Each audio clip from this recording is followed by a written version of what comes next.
What's up? What's up? What's up? Come on in here. Hola, ¿cómo estás? How is everything? Good morning, good afternoon, good evening, people, ladies, gentlemen.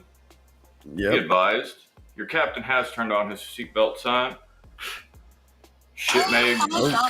Damn, my bad. Hell yeah, get the power tools working today. Make sure that you pop out. Give it a few minutes. Let some people show up. I am shooting his biatch out.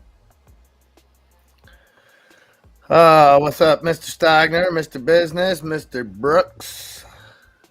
You know what is going on right now that one of our astute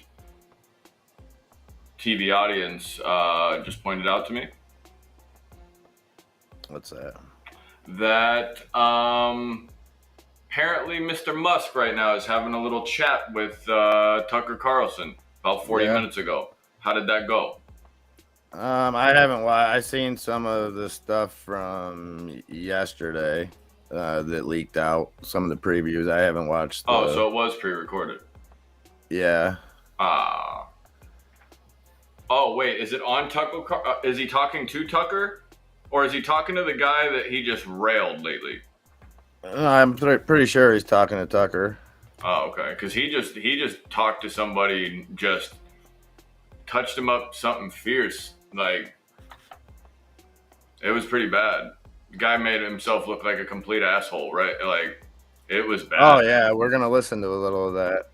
Yeah, I think it's very interesting how that was all played.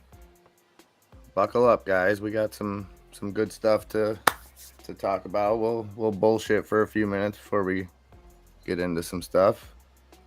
If you could pop out and like, subscribe on Facebook, share the notification, or what is it on Facebook? It's a retweet on Facebook, or whatever a retweet is on Facebook. Check out this shirt, son. Dunkin' D's nuts. Oh, I'll dunk these nuts.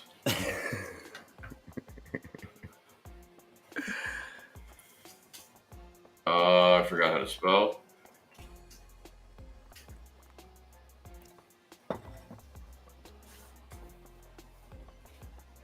All right, you ready to get weird, Enzo? Oh, I mean, I usually stay that way, so I don't have to get there, baby. All right, we talked enough about the market, so none of this stuff is really too market. Well, everything is market related. Everything's moving around. All right. Well, since I've been talking about it, and I know you guys are probably sick of hearing about it, but the Taiwan situation, and often what's funny is we blame Biden. Everyone says Biden wants to get into a war. Biden show that it's coming from both sides. This warmonger right here, we're going to listen to a little bit of what he has to say. Oh, good. Positive then. Yeah, hold on. I'm going to have to do this. So I did want to bring up something real quick that's a little pressing, and it is kind of politics and market related. Okay. U.S. Congressman Warren Davison. Familiar? Not offhand, but... Not either. I've never heard that man's name until right this moment, when he says that he plans to file litigation to dismiss SEC Chairman Gary Gensler. Well, we're going to talk a little bit. There's a lot going on with Gensler tomorrow. There's a lot going on with the MMTLP community and who they have working for them. I did see that. Hold on one second.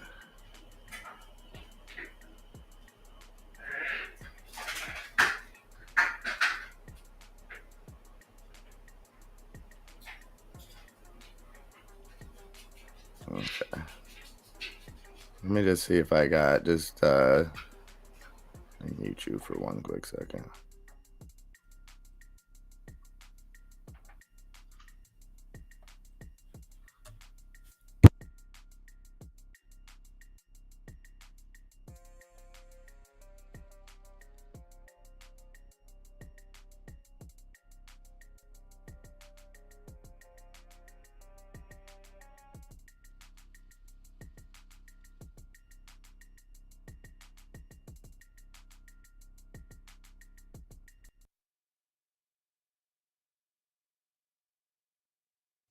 So this is Lindsey Graham. Here's what I think. I think they're setting the stage possibly for a blockade of Taiwan, that the Communist Chinese Party is going to test us dramatically this year and next year before the election. So in 1961, the Russians tried to isolate West Berlin. So I'm fearful that the Chinese may be setting conditions to blockade Taiwan in the coming months or weeks. And we need to respond forcefully. If they do that, we need to blockade oil shipments coming from the Mideast to China and let them know if you blockade Taiwan, we're going to cut off your oil. We need to train more aggressively Taiwanese forces so they can fight like the Ukrainians. We need to put nuclear-tipped missiles back in our submarines. Biden won't do it. The military's asked for nuclear-tipped cruise missiles to be put back in submarines like the Russians did. And we need more forces in the region. I think if you do those things, you could deter a blockade. It sounds, though, like a ratcheting up of the situation. And if Taiwan is not fully equipped, trained, armed, ready for this. Right. We don't want to be leading to World War III. Well, nobody wants World War III, but what kind of world do you want to live in? Do you want to live in a world where an island called Taiwan could be taken by China? 90% of the high-end chips are made in Taiwan. They'd have a monopoly on the digital economy. Do you just want to let Putin take whatever he wants in Europe? I don't want to live in that kind of world. There's no reason for this. Listen, I believe in a one-China policy, but I would be willing to fight for Taiwan. Because Taiwan is a democracy. We've stood with them for decades. So Taiwan's not the problem. Lindsey Graham's not the problem. It's Putin and it's Xi. So what would I do to deter a blockade? I'd let the Chinese know if you blockade Taiwan, you're going to have a hard time getting oil from the Mideast. I would increase training and give the F-16s they need in Taiwan. There's a backlog. I would solve that backlog. I would move more forces to South Korea and Japan. I would put nuclear-tipped cruise missiles in all of our submarines all over the world, like the Russians did when they got out of the nuclear treaty and started using cruise missiles, nuclear tip. That's what Reagan did in the Cold War. So I would up our game. And if you don't up your game now, you are going to have a war.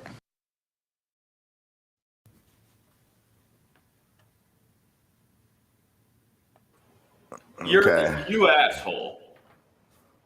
There's no shot. There's no shot.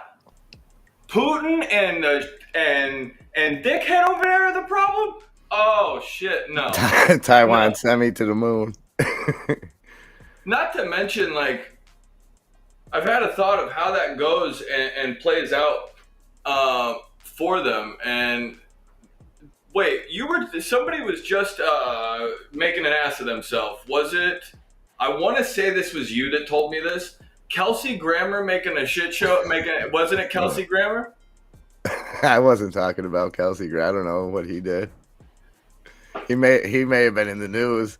I was telling you about Lindsey Graham. Lindsey Graham. Okay, and that's who we just listened to. And this is what the one China policy is, and it's right. This is the most ass backwards quote that I've ever heard you reiterate to me.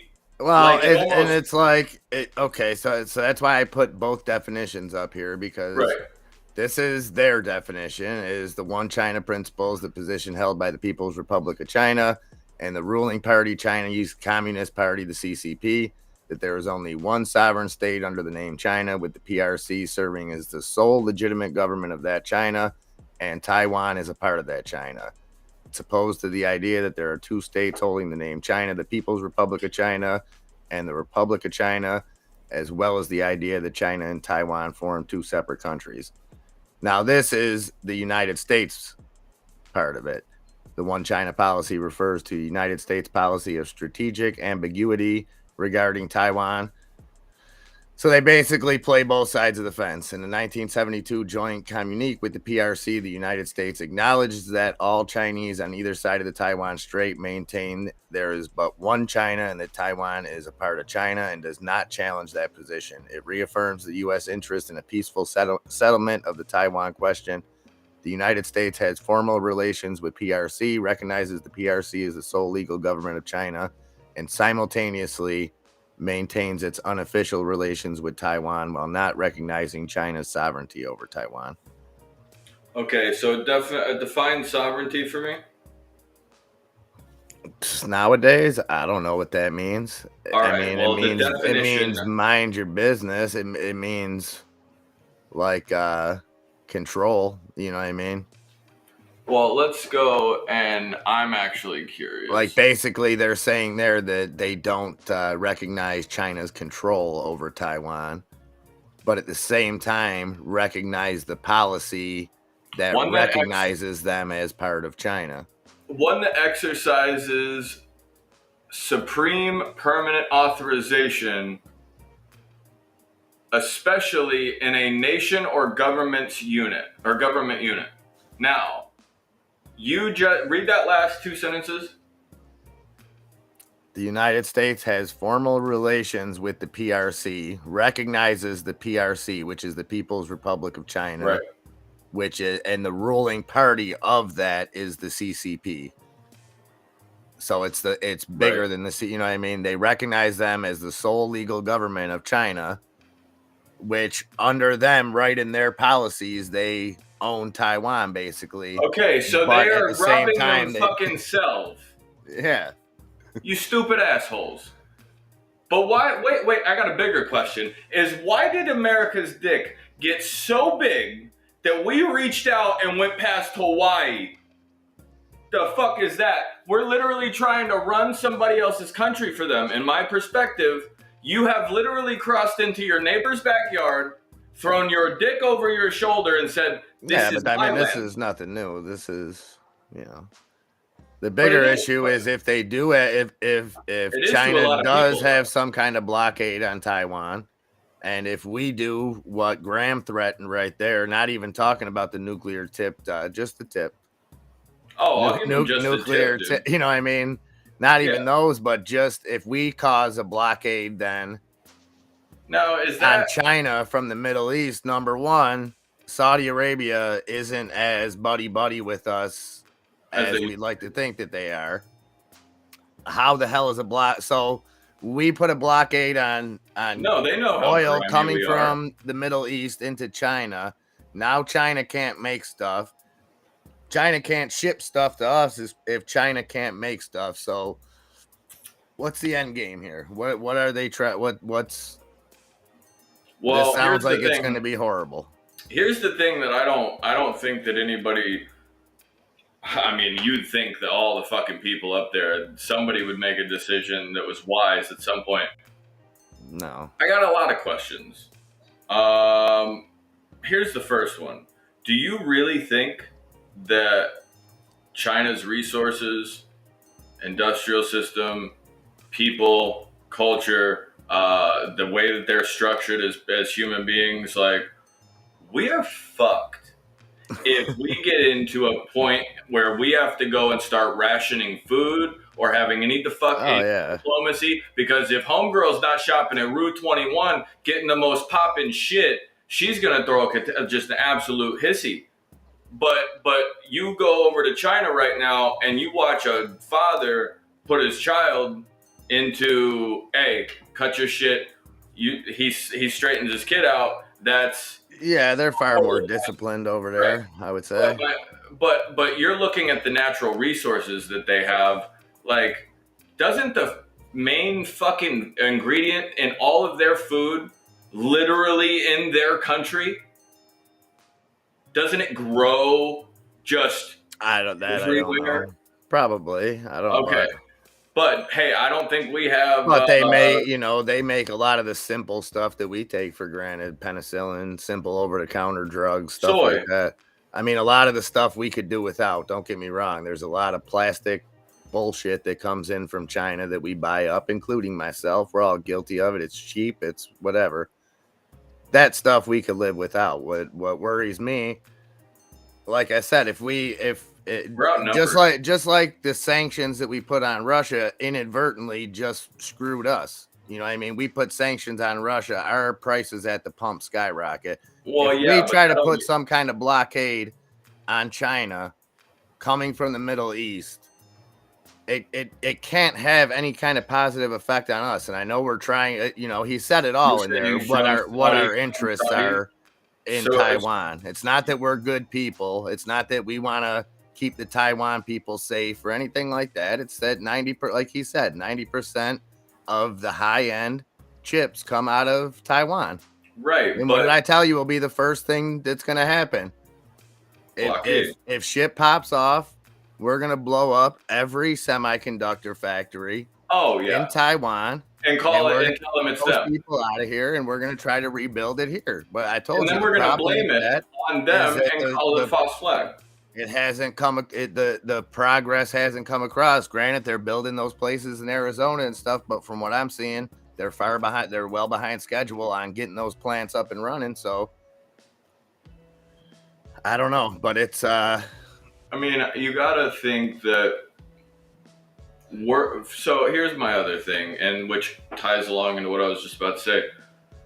You got to think that we're not so goddamn stupid, right, Lindsey? Was this an orchestrated effort to go, hey, we don't even have nuclear missiles out there, just chill out? Lindsey Graham's obviously somebody of power. He can go and say stupid shit, and somebody actually believe him on their side. Because, for one, there's no fucking way, buddy, that the United States, the ruler of absolute fucking wrath, does not have some shit hitting up the sleeve. There's no way in hell. There's no way to me that there is no nuclear submarine out there aimed up at. Well, no, I'm sure there are some, but he's calling to arm every submarine around the world. You only need one, Holmes. Well, I mean, like you said, he wants just the tip. I don't know how destructive those are. Well, hey, we're trying to get it to you Jimmy John's fast, my man, right to that mouth hole. The fact is, did you hear anything in that 2.5 minutes about negotiations? No, peace, there is absolutely any kind of diplomatic effort. It's right to, it's like a deranged sociopath sitting on Santa Claus's lap. What do you want for Christmas this year, Mr. Graham? I want nuclear war with can we get war with China? We're already do we want to live in a world where Putin can do bad things? That's and it's just we just need a blank check for the military, And I told you. So the other part with that is, and I feel like an idiot for applauding the administration because I did, for them not sending jets and long-range missiles to Ukraine, but you heard Graham talking about that we need to give that all it was. There's the Taiwan backlog of F-16s, so they had to save them for Taiwan because that'll probably be a bigger show, I think, because the implications of a war with China and sanctions and embargoes and whatever the hell blockades is it's tenfold. It's tenfold with China because other than gas, what did we get from Russia? Fur coats and some other bullshit. Nothing really that we need to live. So cutting ties with Russia didn't really do much. Smirnoff vodka memes. Yeah, you weren't allowed to sell Russian vodka anymore in bars, even if it wasn't made in Russia, right? Or some Soviet ski lushing or something. Yeah. I think that there's a problem with the fact that if that's true, that puts it right there where there is no negotiation tactic. There isn't let's try to de-escalate. Let's try to let's try to diplomatically solve this because, hey, we're trying to go and give you your sovereignty. And, hey, we're trying to keep it on the low because we understand you're not trying to be a dick. But in the same sense of the word, or in the same sense here, I'm still we need to go back a couple fucking slides because I'm missing the point where China's robbing themselves of a country that they recognize as theirs, and we all recognize it's theirs. But as gentlemen, we're going to assume as countries, we can all go and get along and just recognize that, hey, that's China's shit. Don't fucking touch it.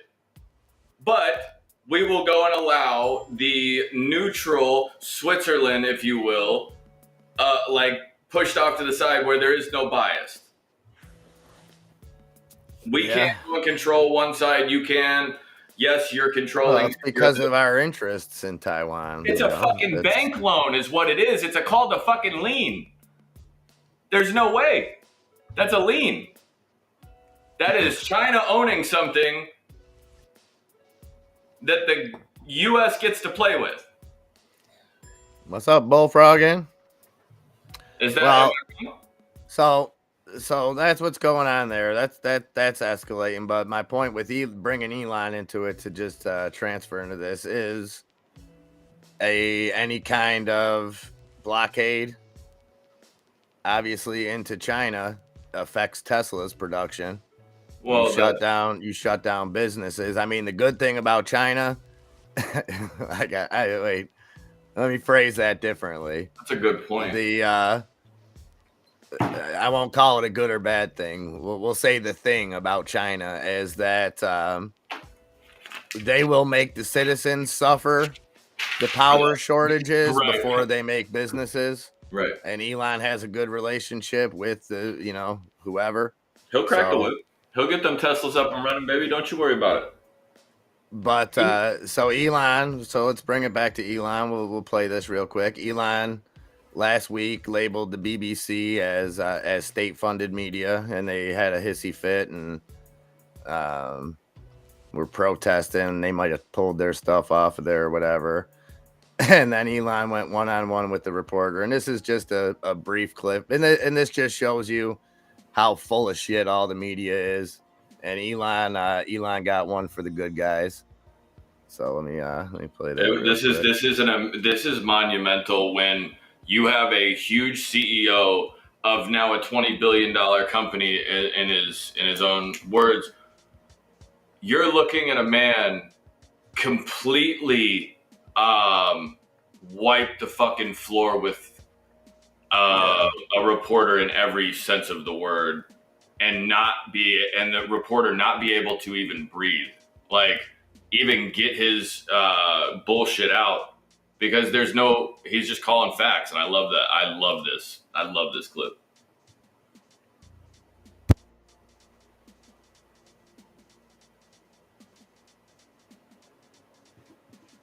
Hang on a second. You said you've seen more hateful content, but you can't name a single example, not even one. I'm not sure I've used that feed for the last 3 or 4 weeks. And then how did you see that hateful content? Because I've been using Twitter since you've taken it over for the last 6 months. Okay, so then you must have at some point seen for you hateful content. I'm asking for one example. Right. And you can't give a single one. And I'm saying I say, sir, that you don't know what you're talking about. Really? Yes, because you can't give me a single example of hateful content, not even one tweet, and yet you claimed that the hateful content was high. Well, that's false. No, what I claimed... You just lied. What I claimed was there are many organizations that say that kind of information is on the rise. Now, whether it has on my feed or not... I mean, right, and literally you can look at something like the Strategic Dialogue Institute in the UK. They will say that. So look, people will say all sorts of nonsense. I'm literally asking for a single example, and you can't name one. Right.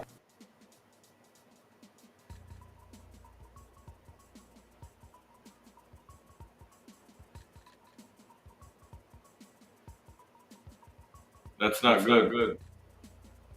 One more quick one. This one's just 10 seconds. You've said that you were going to stand down as chief executive, right? Okay. I can tell you, I'm not the CEO of Twitter. My dog is the CEO of Twitter. Okay. Did you catch that one? His dog's the CEO. He's not lying either. Yeah, I think there's actual paperwork on that. Yeah. I think his dog is his own entity.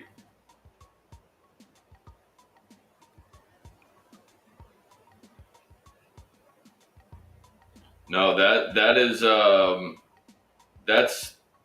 3D mental, like that's 4D mental chess right there, and he's showing us once again. Hey, I'm actually listening to this stupid reporter who is trying to probably screw with me, or like the guy's intelligent enough to go and obviously be and get to where he has, but like to be still on that ass in every sense of the word and still trying to go and stick up for the little guy is what I think is really cool about him. Yeah. I don't know about maybe sticking up for the little guy in that sense, but getting at least a baseline of what the fuck is what it is. Like, where is the middle ground of what's up, non-refundable? Good to see you. Good to see you guys. Okay.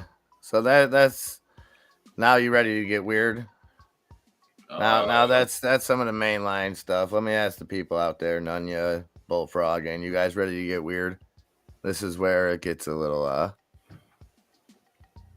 so this is where I told you to kind of look into culture revolution. Yeah, is this where we're doing the Bohemian Grove shit? No.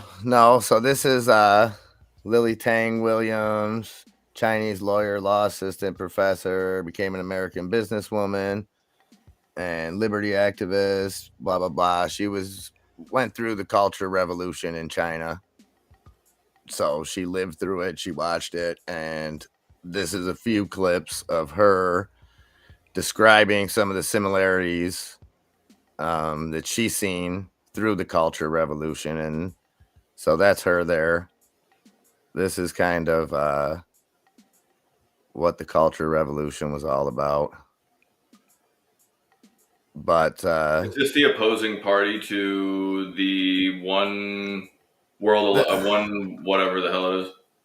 Yeah, this is where the People's Republic of China, launched by Mao Zedong in 1966, lasting until his death in 1976. Stated goal was to preserve Chinese communism by purging remnants of capitalist and traditional elements from Chinese society. The revolution marked the effective commanding return of Mao, who was still the chairman of the Chinese Communist Party, to the center of power after a period of self-abstention and ceding to less radical leadership in the aftermath of the Mao-led Great Leap Forward debacle and the Great Chinese Famine. The revolution failed to achieve its main goal. So what you had happening, the way that she speaks it and the way we're going to listen to another guy after that, is brainwashing kids, having kids fighting back against parents, against authority. And I'm going to let her tell it how she sees it, and we're going to listen, and then we'll talk about it, see what you think. Interesting. So again, here, let me put back up who she is. This is Lily Tang Williams, and I believe this is from NPR. They say where it is when it starts off.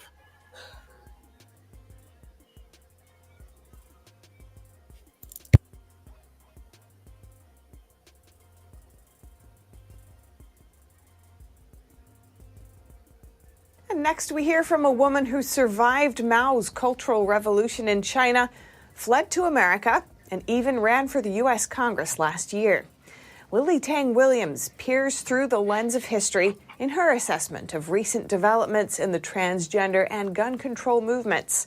Let's see that now. Lily Tang Williams, welcome to our show. Thanks for coming on. Well, thank you for the invite. Now, you and other Chinese Americans have drawn parallels between pro-trans and other far-left activists and the Red Guard, brigades of militant students who helped purge Chinese society of those who opposed Mao's rule during the Cultural Revolution, which you lived through. Tell me more about the parallels that you see. Well, the hallmark of Mao's Cultural Revolution is to use identity politics and weaponize the youth who are idealistic and worship his regime, worship him as a god. So that he used almost semi-religious indoctrination and daily propaganda to get them to be weaponized and militarized, and even toward the end, they're very violent to torture people who are not so-called red classes.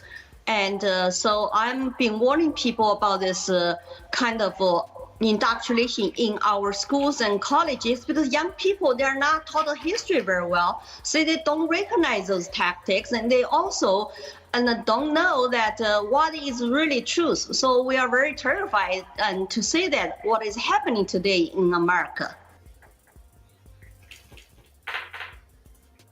Okay, so that's just like the introduction. Let's go on to part 2 here. And next we hear from a woman who survived. We've seen pro-trans activists recently accosting NCAA champion Riley Gaines after she spoke out for women's rights in sports. And it follows a similar event in New Zealand where a protester threw sauce on the speaker amid unruly protests.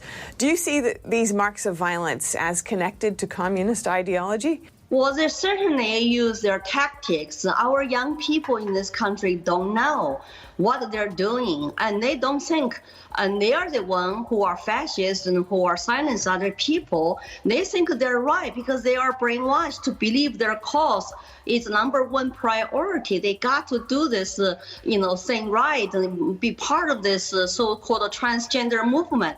But the thing is, though, if they study history, then they will know Mao actually used young people, even use young girls, and want them to actually dress like boys, like soldiers, and to join the revolution, destroy 4 cultures. And he's trying to create a genderless societies, erase girls and women and the gender differences, and get them all to be loyal to the revolution.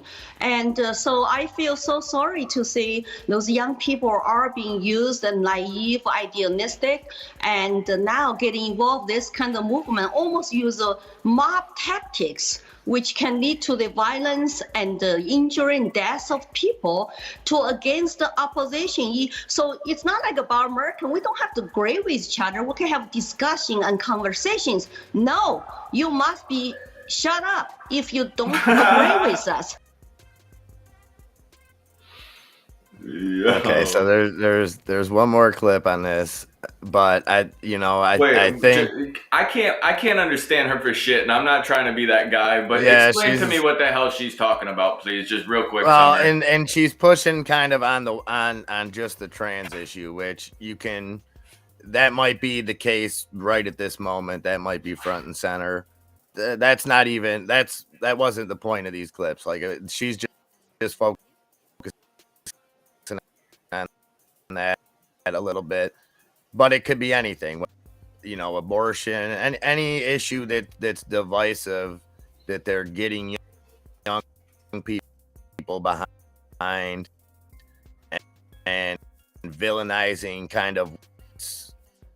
But now again, these aren't my words. I'm not going to live through the Culture Revolution. I haven't studied it. I've just now started kind of looking into it. I'm just and then we're going to give you one more person, but these are the signs of what happens, and I mean, one of the things that I seen looking into this was how teachers got attacked, parents got attacked, and we're seeing teachers getting attacked already. We've seen, how many examples have we seen of teachers not even just getting, you used to see a teacher that tried to break up a fight that maybe caught one or something like that. You didn't see somebody take a teacher take a Nintendo Switch, away from a student because obviously they shouldn't be playing a Nintendo in class, you know what I mean? And ending up bringing in ICU because of it. So. No, I did see that lady go full pole vaulting. That lady moved when that kid was horrible. That was switch. Very tough to watch. That made me sick to my stomach to watch. Well, the thing that pisses me off is the fact that you don't know if that kid. Good night, Mr. Stogner. You don't know off rip if that kid might possibly be mentally challenged, and then they throw out these videos that are just here, this is what happened, with no context of I watched a way that you clip and cut things and edit things sometimes has a lot of context behind everything else that happened prior or behind it. So I mean, that kid, absolutely airmailed that lady though. That was a good 10 feet. However, 43 minutes ago, I just saw come across 43 minutes ago, Truth GPT is Elon's new OpenAI. Truth GPT? It's called Truth GPT. It's an alternative to OpenAI. Talk to go. Truth. Fundamentally important is what he replied back to this. I will go and retweet this joint. All right. But yeah, so let's listen to this last clip here because she kind of she pivots from that into the gun control issue. Oh, good. And turning to gun control now, you've been alerting people to precedents in history where gun control preceded state-enforced atrocities. What's the lesson that you think that we should draw from that, and what's an example of that? Well, that I understand young people want to participate and to, reduce the crimes, and they're very afraid and they live in fear. But the thing is, though, they don't understand the truth. They don't understand the cause of the problems.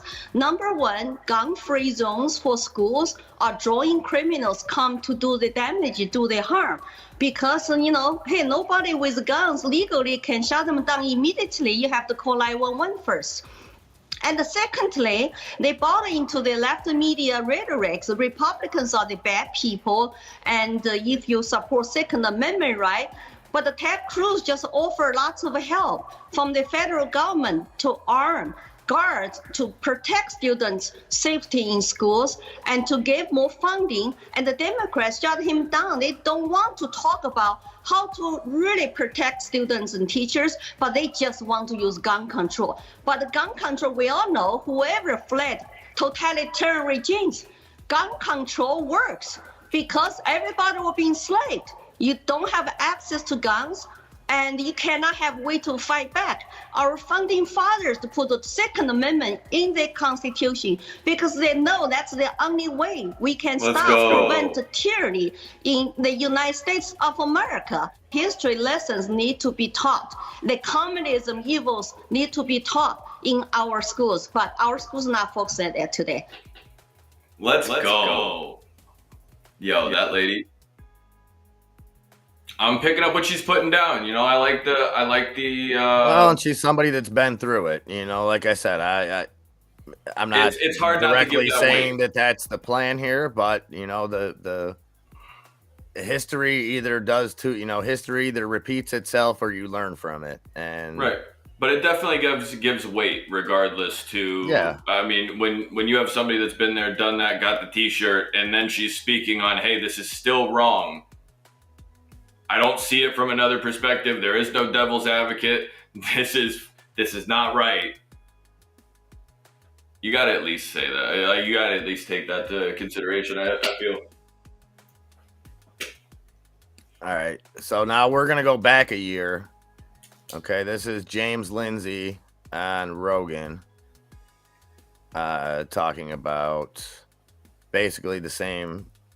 Kind of the same stuff as her in the sense of MAOism and his relationship to it. As far as I know he's researched it. I believe he's wrote a few books. So again, not my words. Who practices this? Who practices what? MAOism. It's not a practice. It's just how kind of they use this cultural revolution to upheave the government, you know what I mean, and to upheave everything that went on over there. You got, like I said, from my understanding on it, and again, I'm just now really looking into this after hearing all this kind of stuff. But yeah, like it was. Is she a legislature? No, she's running for something, I think, though. Wait, so how did she get here? She's been here for a long time. Yeah, she's been I'm not sure how long. She's been a citizen for a while, though. Or what's that called? Asylum? Not asylum. What's the word? Anyway, never mind. I mean, that's where I don't understand what I don't understand that end of communism in China.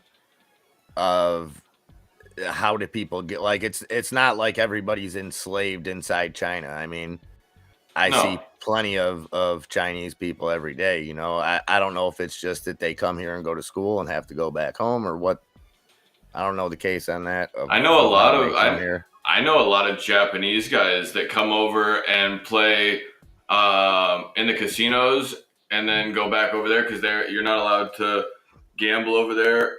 In China, and a lot of them like to come to our golf courses.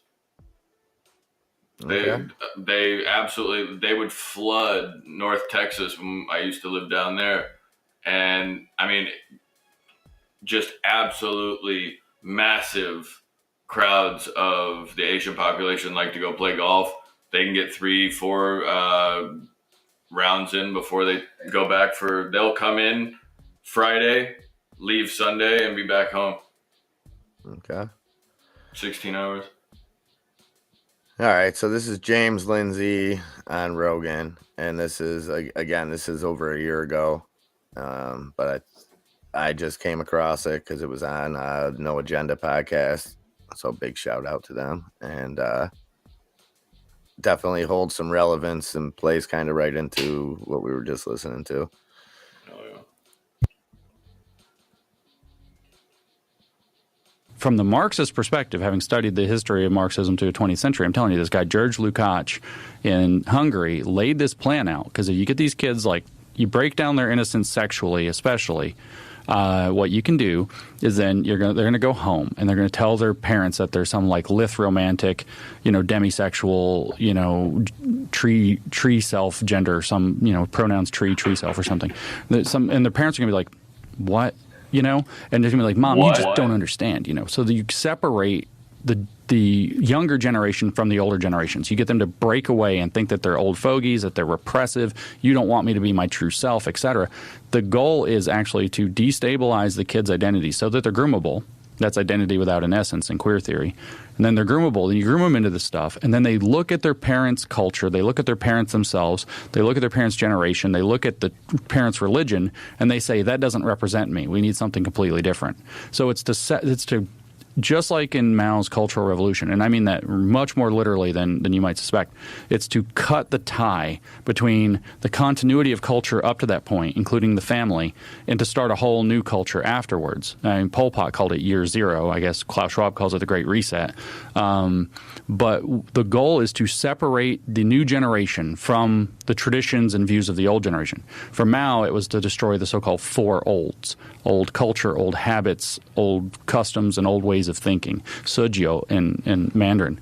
And these kids would get like hopped up on this crap, became the Red Guard, and like would go into temples and like rip down all the statuary and tear things down and destroy all the old kung fu masters got their asses beat by mobs to get rid of like old Chinese culture because it's embarrassing or whatever. There's all Chinese medicine, of course, and you can say, well, that stuff was bullshit, it probably needed it, but it doesn't matter. There's like destroy the old culture, and they would go home and they eventually got to where they're beating their parents, they're beating their teachers that were considered reactionaries, instead of being in favor of the Chinese Cultural Revolution. And Mao had a whole program he used in schools, and I see something so similar to that in our schools now that I'm freaking out.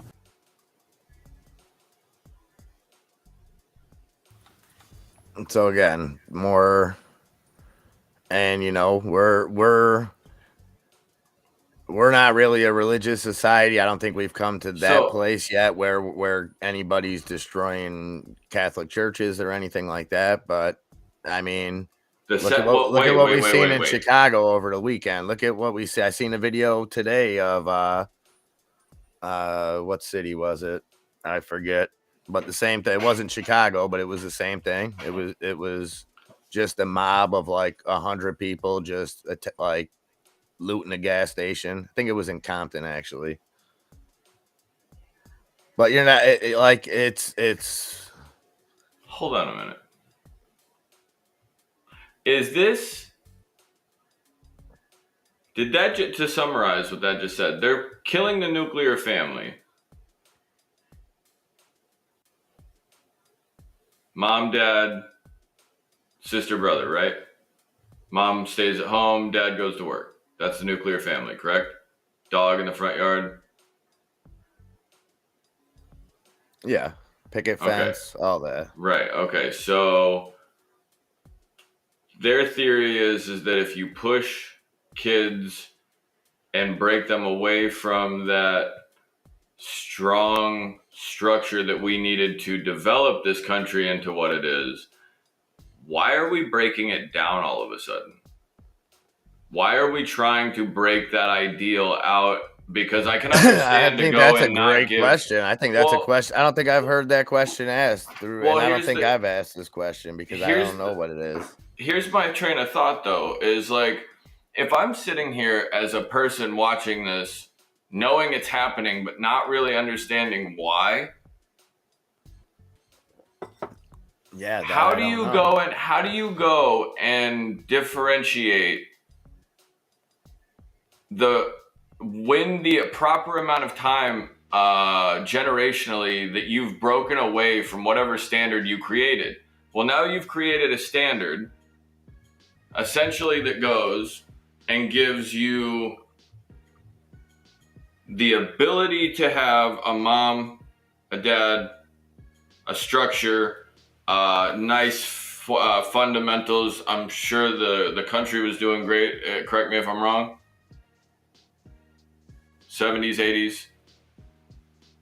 Yeah, and I think I don't think that it's just like but it speaks volumes over like just simple structure shit like that. Right now, the same thing that China's been doing for the last 10 years, 15 years, 20? Yeah. Okay, but they were behind. Now they're catching up. This is all it's rhythmic, first of all. But why would you go and break down something that is going to go and work against you? That makes me start to look at the people. That's where the conspiracy comes from of, oh yeah, Biden's working for China or whatever the hell. Because what other reason would you go and build something for 40 plus years or 20, 30 plus years, however long this has been in practice, if you will? Why the hell would you just piss all over it with quite literally the biggest I'm going to call it like I see it, the biggest 180 I've ever seen from sitting president to sitting president? I might just be stupid as shit because I don't pay attention to politics very often. But god damn it, we have one president who is being accused of being a fucking guy. Let's go there. Let's go there. We have a president who got accused of hooking up with a fucking stripper or a porn star, however you want to look at it. Hold on, let me interrupt you real quick because this is part of the problem. This is what we've done for the last 20 years. They've just looked at the guy in charge and had enough to argue about. Obama, a lot of racists out there, so that was an easy thing. Well, no, I'm Trump saying people hated him. It doesn't. I'm not saying either one. But what I'm saying is the reason that we be going down this road isn't the politicians. It's because politicians don't run this country. Businesses run this country. Right. But corporations run America, not politicians. Politicians just happen to be bought by those corporations to do their bidding. And those corporations love guys like Trump and Biden because all the problems of the world could... If you're on one side, you could trace all the problems to Biden. If you're on the other side, you could trace them all to Trump. And all the people that are really caught. And I'm not defending or persecuting either one of them. I think they're both useless. But I think that they're a small cog in the wheel of the way that things operate. Now, you know what I mean? Right. But that's where I go and think, okay, I like that thought. But what reason... Even if it is business related, what business related issue could you be going through where you need to tear down your half of the fortune. This appears that this has only been going on for a few years because everybody is now, everything's been memory hold before COVID. It seems like a lot more information is able to get out, though. Yeah. Well, but that's a double-headed dragon. That's a two-headed dragon because information flows so freely, but so does disinformation, misinformation. It's so easy to be fooled. Absolutely. And with deep fake now and with all the prosthetics and and especially about the stuff that's always at the forefront. The stuff is always highly emotionally charged, very personal issues, abortion, things that people that spur emotion. You know what I mean? Well, the thing is we could get easy. I could guarantee you the first time that we go and have 100,000 views on something is going to be when one of you, me or you, say some really stupid shit that really pisses somebody the fuck off, and it just it's a shame too that's kind of like what you have to do though, like and not that that's what we would do or we're trying to do, but that's what it takes to get like attention. Is you have to know what we do this for is because we do this by ourselves, like literally getting ready for market and stuff tomorrow. But and as far as this shit, this is just stuff that like I find digging, and I do a lot. It's interesting as hell. It's stuff that you might not see if you don't have the time or if you don't dig for stuff. This isn't meant to say, hey, this side. I mean, obviously, you've seen Graham's a Republican, warmongering piece of shit. Like, I don't care what side's doing it or who's doing what. If there's some shady shit going on that, like, I think the community should know about, I'm gonna bring it. And if it's not for everybody, it's not for everybody. No, it's not meant to persecute anybody and you know, and that's a big misconception because with both sides of like this, whatever you want to call this movement, this kind of trans movement, I don't think that it's as hateful as just the loudmouths. I think there's people that hate that do hate the people, and I think that's a crying shame. And then I think that there's people on the other side that do hate the people that don't accept the stuff. But then I think there's a big majority that don't hate the kid or don't hate the parent that's going through it or don't hate the situation. Look, I'm that person, and I don't give a fuck about what the hell you want to do with your life. If you want to be fucking purple, baby, be purple. Whatever you want to do. But do it on your own fucking time, and don't tell me what I can and can't say. That's all I ask. And people say, well, it's not your kid, or why are you worried what other people? I'm worried because it's the normalization of it for children. No, see, I'm not. That's where I have when it becomes a general statement over a blanketed general, when it becomes multiple children at multiple schools, in multiple areas, that's too far. You should be able to go and regulate that in your household. And if you cannot do that, you need to figure it the fuck out. Well, and I was raised by two women, so I was raised by my mom and my sister. Yes. And you know what? I know that a woman might tell me I'm not allowed to have an opinion on this, but like I'm offended for women when I see Dylan Mulvaney doing a Tampax advertisement. Bro, like that to me is offensive to and I can't even explain why it is. That's what's so I can tell you why. Because it's just it's like I don't hate the dude. I don't care about. I see him as an actor. I've seen him on The Price is Right. No. I can tell you why it bothers you. Why? It's because it's incorrect. Yeah.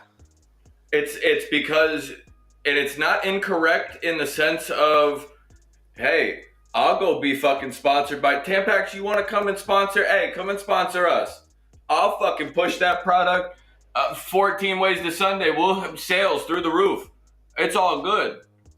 But I'm not going to do it by But like Budweiser, the other stuff, I could really care less about. If you want to give a shit, if you want to endorse whatever, but like I just liked Kid Rock's. When you get into reaction. stuff that's not, when you have a dude wearing a Nike bra or a Nike sports bra, a dude that not only is a dude, that's a dude that pretends to be like a 13-year-old girl.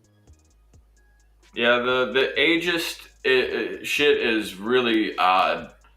But what I don't understand is if you would have done this, and this is why I feel like some shit timeline-wise is not adding up.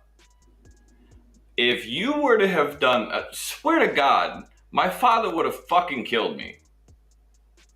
Yeah, but do you see where this plays into all those clips I just played now, where you right?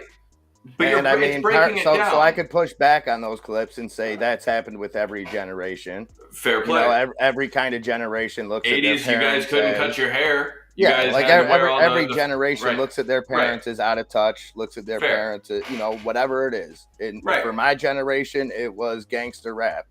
You know, I mean, I had to convince my mom at 14 that I had something in common.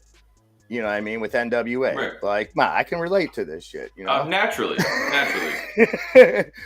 But at the same time, if I would have told my ma, I now identify as Eazy-E, she would have slapped the piss out of me and said, no, you don't. That.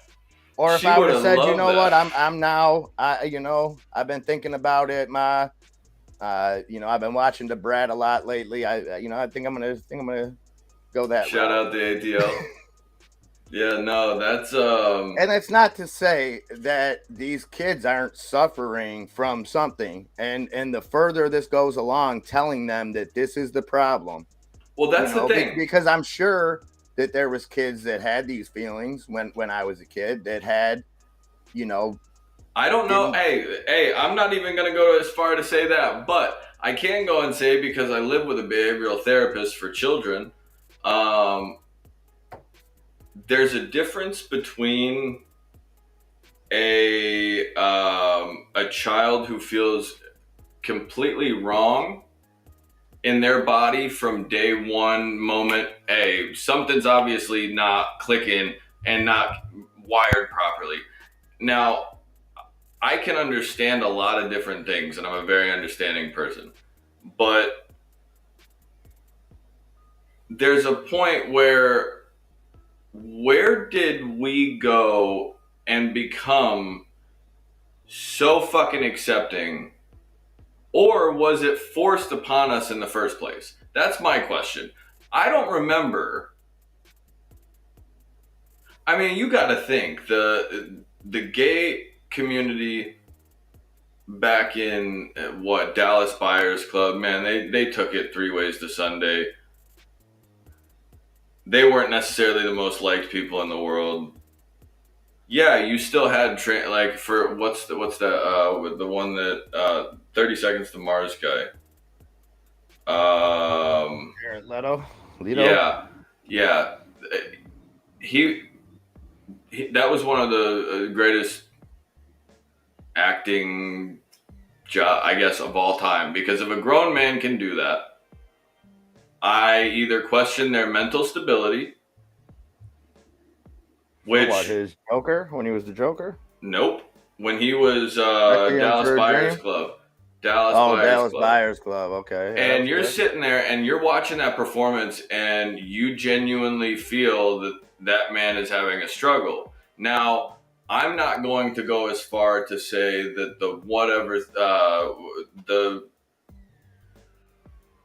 the individual that was doing this Tampax sponsorship, there's a lot of reasons why that's incorrect. And I won't go to just hit the direct one, but the reason it bothers you is because it is made to, it is creating conflict for advertisement purpose and benefiting off of a fucked up situation and a thing that we should not have a joke about, we should not be memeing about. we should not be talking. We should be talking to fucking healthcare professionals. Start there. I don't know, maybe. But the fact is that if you're going to sit here and tell me that this has happened over and over, I could definitely see that. Absolutely, I can see that. Well, I mean, I think this is a tough issue because this, obviously with kids, I mean, we've seen kids used before in school shootings. I don't think it is, man. It's not a tough issue. It is because there is somebody on the other end whose kid is having this issue, and for me to sit here and like say, oh, I would just tell Nikki there's something wrong, whatever. I can give you the textbook what I would say. The truth is, though, if I don't know until I'm in that situation, and I'm not saying that like I wouldn't, No, a fair play. Right. None of us are in that situation. It's you're easy not gonna to say I would use tough love on my kid until your kid is. I don't even think that you have to say that. I don't know. No, I don't even think you have to say that to be tough love. I don't think that you have to go and say anything. I think every parent is going to deal with that situation individually, completely separately. You could try that 1,000 ways. You might get some parents that go the hard route who want to beat it out of their kid. That's the simple answer to Enzo. And you have two polar opposite things happening in different states. You have Washington trying to pass stuff that if a parent doesn't go through with what their child wants, and whether it's hormone, whatever it be, they can take the fucking kid. Oh, then you have the opposite side of it that is just banning anything for kids under 18. So why the fuck can't we meet in the middle somewhere and make it everything else, a private issue? It shouldn't be state mandated, allowed, or I'm not. I mean. No, I'm saying, what are you talking about? Meet in the middle. Yeah, it's called Washington fucking D.C. Yeah. Pull up. Honestly, pull the fuck up and do your job. Because somebody's got to say something. Because if you're going to sit here and allow people... I mean, I completely disagree with it. But at the same time, like, I think that there's a gray zone. And it's going to be tougher as time goes on. Where it's put in the face of kids being told that this is okay and this is of a good thing. It's going for parents to say no, and that's where I got a perfect question. This is what I had. I wanted to basically share what I had asked Katie. You had said that was actually a good way of depicting the or a good point. If you're, I had asked Katie the other night, I said, behavioral analyst wise, if you have a child come into your clinic, let's say I'm taking in my child, and I take in little Enzo, and I say, well, I'm having a couple issues, and she goes, okay, well, what can I help you with? And I said, well, my child likes to bark like a dog. And I actually go and tell her that, hey, no, the dog, or he is a dog. He thinks he's a dog. He's been like this since. If I go to any reputable therapist or anybody that has a Psych 101 class, they're going to administer help in any way they shape or form that they can to that child, because obviously there is something disconnected with that child's brain. If he truly feels that he is a dog, then we need to obviously fix that.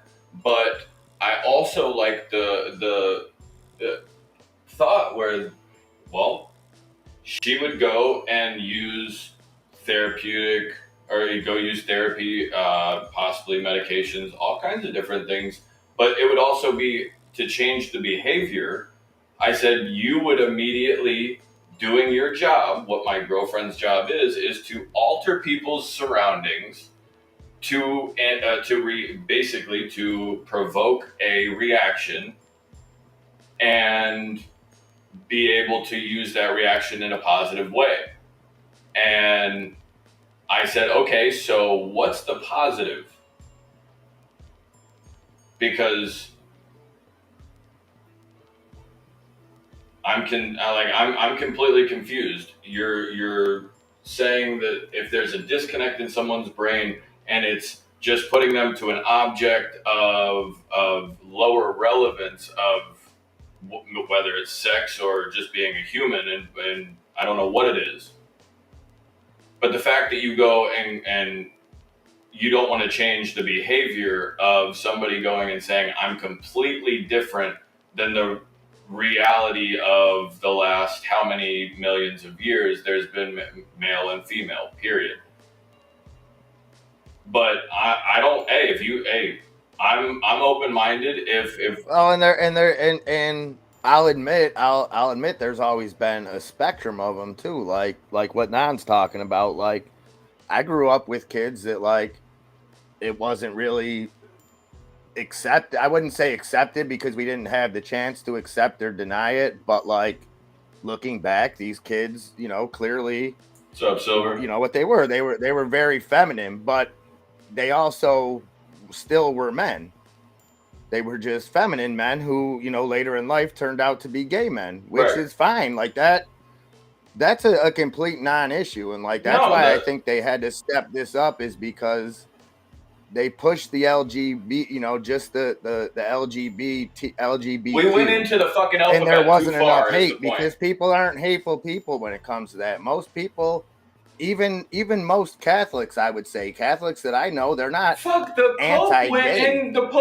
They may not believe in it personally, but listen, if I see two dudes happy together, two ladies happy together, I don't give a shit what they are. Live your life. Like, go for it. Who are we to tell you? There's no science that I have to, you know, love can be objectional or subjectional. Bro, I love whatever you want to look at. But certain sciences can't be denied. And the, you know, the fact that I have to worry that I'm going to sound like a transphobe just for saying that, like, certain truths have always just been accepted. The fact that you know, that somebody, that a Congress person in front of Congress won't say that men can't have babies, you know what I mean? Or won't say that men can't menstruate. Well, that's the confusing part to me, because then you're stretching the physical construct of what a man is, instead of looking at the same way that I'm paying, the same man is paying for the deed to his home, the same man that's paying to, or female in this, like, you are there is one or the other. And until recently, correct me if I'm wrong, because this shit just happened since I've been alive, I feel, where, yes, there's been a little sprinkle of weird or abnormal things. I mean, it's always there's always been transgenderism. There's always been cross-dressing. It was never called that, for as far as I know. It was literally just accepted because people accepted people the way that they were and did not give a shit. And well, yeah, and there was people, and I'm sure that there probably is, you know, people that really, you know, whatever. Who the hell am I to say that that's not your truth? If you're an adult, that's fine, but it's just it's so commonsensical when you look at the things that we don't allow children to choose, right? And that we would allow them to choose something so mind and body altering, with such monumental, life-changing, lifelong repercussions. And since we're an investment channel, I mean, we could go down. Maybe we'll do that tomorrow night, because I got a whole long line of clips on those, of the money trail on all this. Well, here, I'd like to do a little mental exercise, though, because you can't look at it the one way. And, like, I try to go and keep, I try to keep myself completely unbiased for most shit. But let's go and assume that, okay, whenever we started, let's say, whenever this did start, I don't know when, I'm assuming since creation, but I don't know how it works, and I'm not going to go and try to speak out of turn. But whenever being homosexual in any way, shape, or form, liking the same sex, whether that's gay or lesbian, whenever, I don't know when that became a thing, but people didn't first accept that either.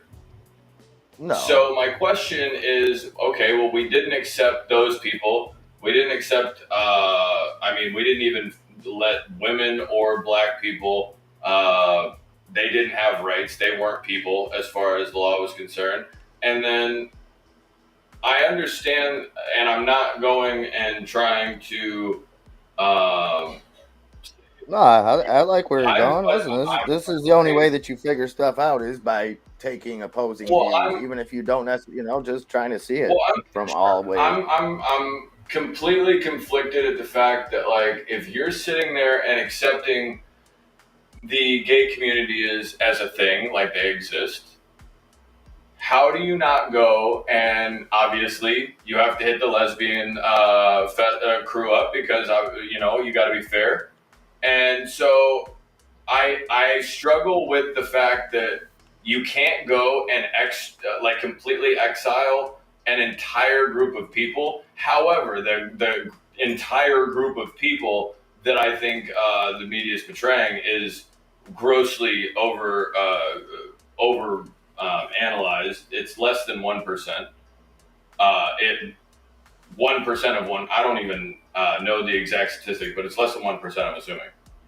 But the fact that, like, you're having to decide that there's either a force that is acting on that decision, because no rightful person, even if okay, but let me spin this to you a different way. Even if you're curious, though, you don't go and try to offend somebody off rip, even though you might not understand it. A normal human response to seeing something that they don't understand is curiosity, not anger.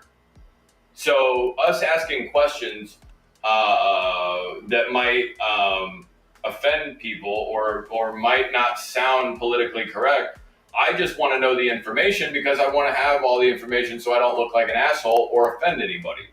So that's the double-sided coin that I don't like, because you were talking about earlier the fact that you feared the fact that you were going to be on a wall of shame for speaking simple scientific truths.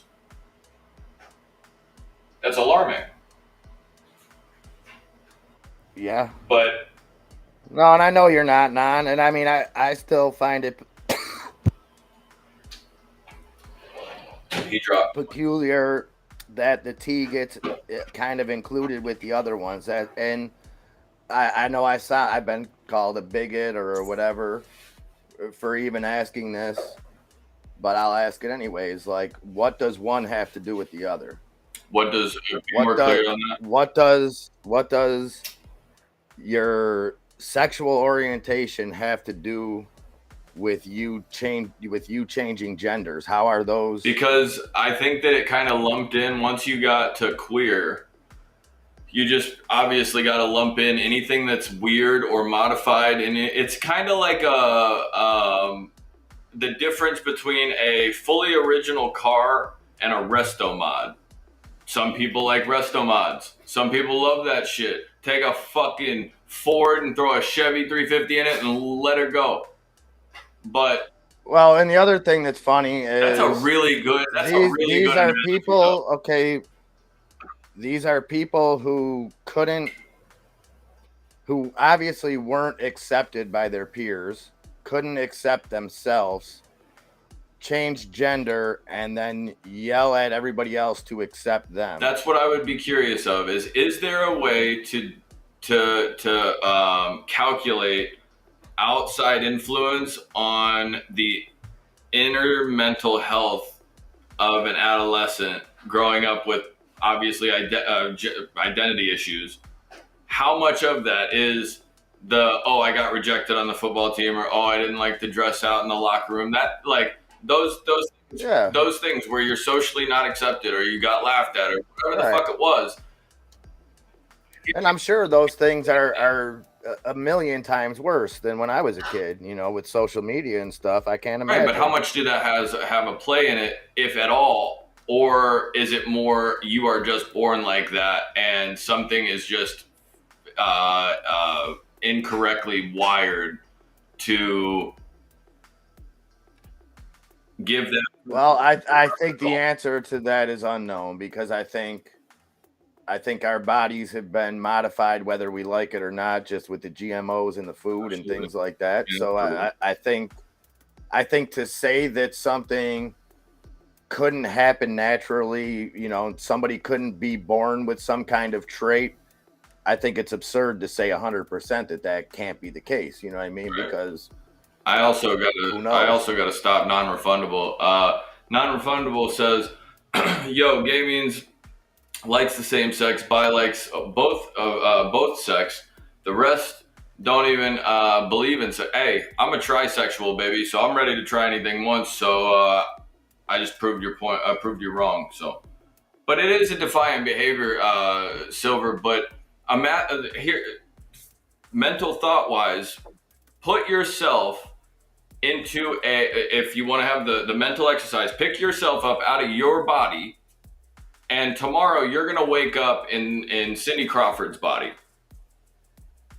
Well, the thing is, Enzo, okay. Think about this. Think about when you were a kid. Okay, I'll put myself when I was a kid in those situations that you were just talking about, because I think situations like that happen way more frequently nowadays. And put yourself in an adolescent state of mind where everything is the end of the world.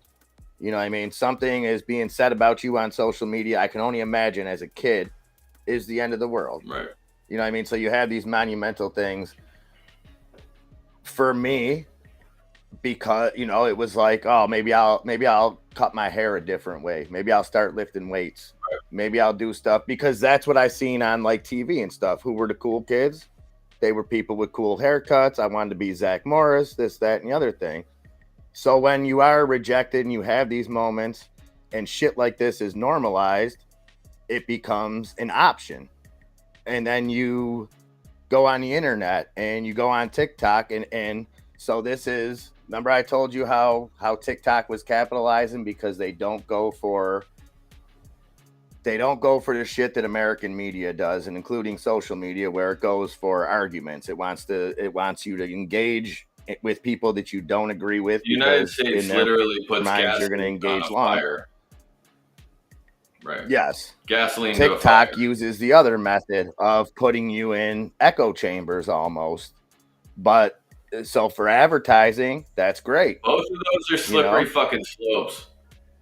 Yes, but this is a part of that result. They didn't talk about this at the TikTok hearings. No, but net neutrality and what people see and shit like that, those are completely separate issues that are now going and rearing their heads because we didn't get them fucking done before. But regardless, it still goes and plays down to one question. If you woke up tomorrow and you were in somebody else's body and it was a female's, do you feel wrong or do you feel right? As a man, I identify as a man, and I've never had a question in my mind. I've never had a little question in my mind. As a man, I would feel extremely incorrect and start having to right. But now put yourself in a man in 10 years. If we're on the trajectory that we're on now for the normalization of that. But I'm not willing to do that, because I'm not being. That's what I'm saying, is you would be a different person. That's what I'm saying, is it wasn't. Right. I'm not being subjected to that. But I think that's why people are so concerned, and a lot of people will say, "Well, don't it's." I mean, my thing is, when it comes to me personally, I'm not concerned with any of this shit because I know first and foremost that the number one authority to my son is me. Period. And not that, I'm any kind of... Unless you're in Washington. Yeah, but like, not all kids have that luxury, and I'm not patting myself on the back. No, you are a very good father. Saying statistically, both of us are doing something right just for being there. Right. You know what I mean? Well, not only that, but regardless, you are a great father, and that shows in your child. That's what a child is a mirror image of your decisions and the way that you're going to raise that child. Yeah, if your child's an asshole, you're a fucking asshole. 9 times out of 10. But in Silver Surfer, I didn't have one, and it was still the farthest thing from my mind, even though I was raised, primarily by two strong women, my mom and my sister. I had one. My mom was dope. My mom reminds me a lot of MIA's mom. But again, I wonder what a kid in my situation now, and I'm not trying to say this shit's okay. I'm just trying to figure out why it's happening. Well, I don't know where it came from and why it got so accepted. Because Katie's first initial reaction as a very logical human being goes, why does it matter? And I immediately went into the fact that, like, all right, well, now there's a lot of reasons, but that branch right there is the prime example of why that shouldn't be a situation that's left up to question. It needs to be this is what isn't. But I feel like everybody's so afraid to step on toes. Yeah, that's exactly what it is. Afraid to hey, dude, somebody's got to build the fucking snowflakes, and, guys. And then it's like everything else, Enzo, where there's no middle ground because you got people on one side that are very hateful. You got people on another side that are very hateful, and then you have a big core group of people in the middle that are just quiet.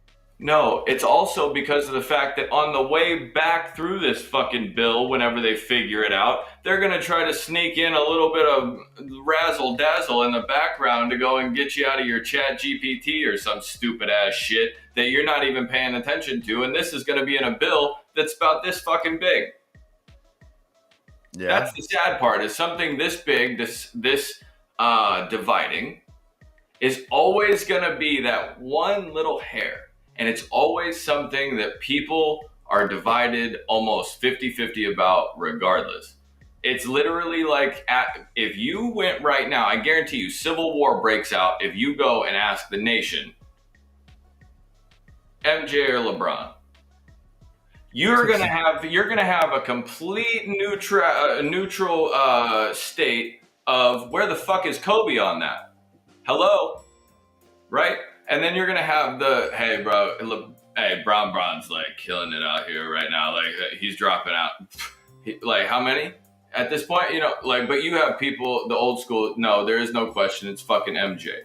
There's no question in the book. Sit the fuck down. Go to your kennel, you dumbass. There's no question it's MJ. But you have that immediate divide, and you could go to war over some shit like that. But now we're going to go and put toxins in our food for how long? You pointed out GMOs, BPAs, those kinds of things. But then you're just gonna straight up. I feel like the government or the leaders are abandoning their people when they should be standing up most. Well, like that leads us right into our next clip. Oh, good. This one will be called a racist for, but it's too funny to not look at. To take a little look at. And hey, I'll throw this disclaimer out. I get 3.5 years. So this first clip is going to be from 2019. And then the second one is from just last week.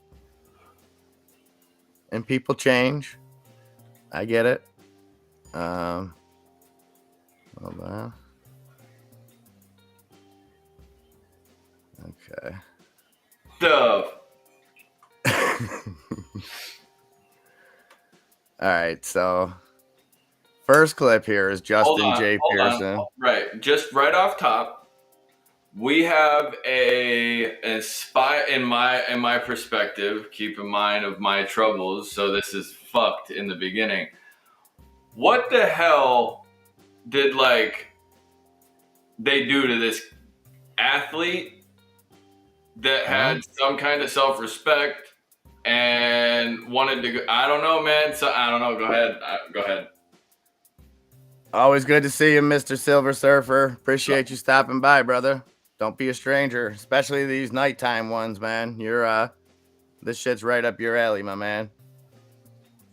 All right, so this is Justin Pearson from 2019. This is Justin Pearson on the left of your screen.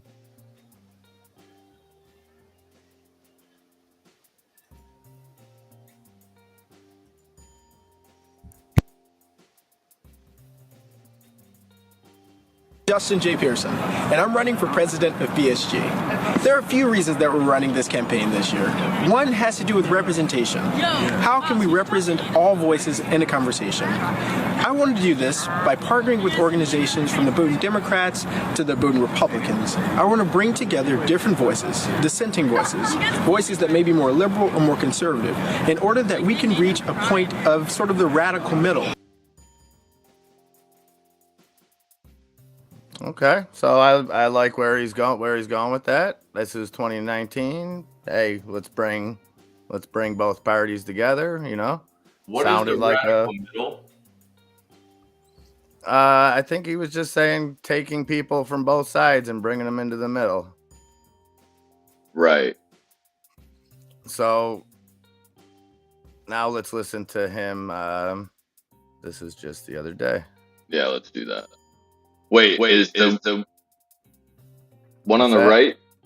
Yeah, this is going to be the one on the right now, the one with the longer hair.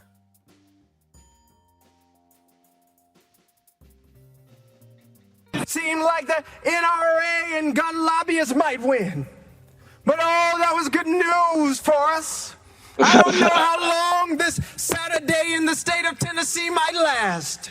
But oh, we have good news, folks. We've got good news that Sunday always comes.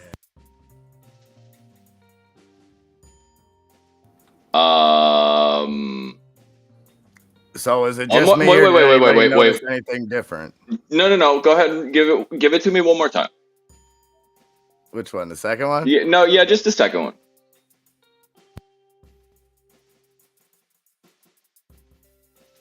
Seemed like the NRA and gun lobbyists might win. But oh, that was good news for us. I don't know how long this Saturday in the state of Tennessee might last. But oh, we have good news, folks. We've got good news that Sunday always comes.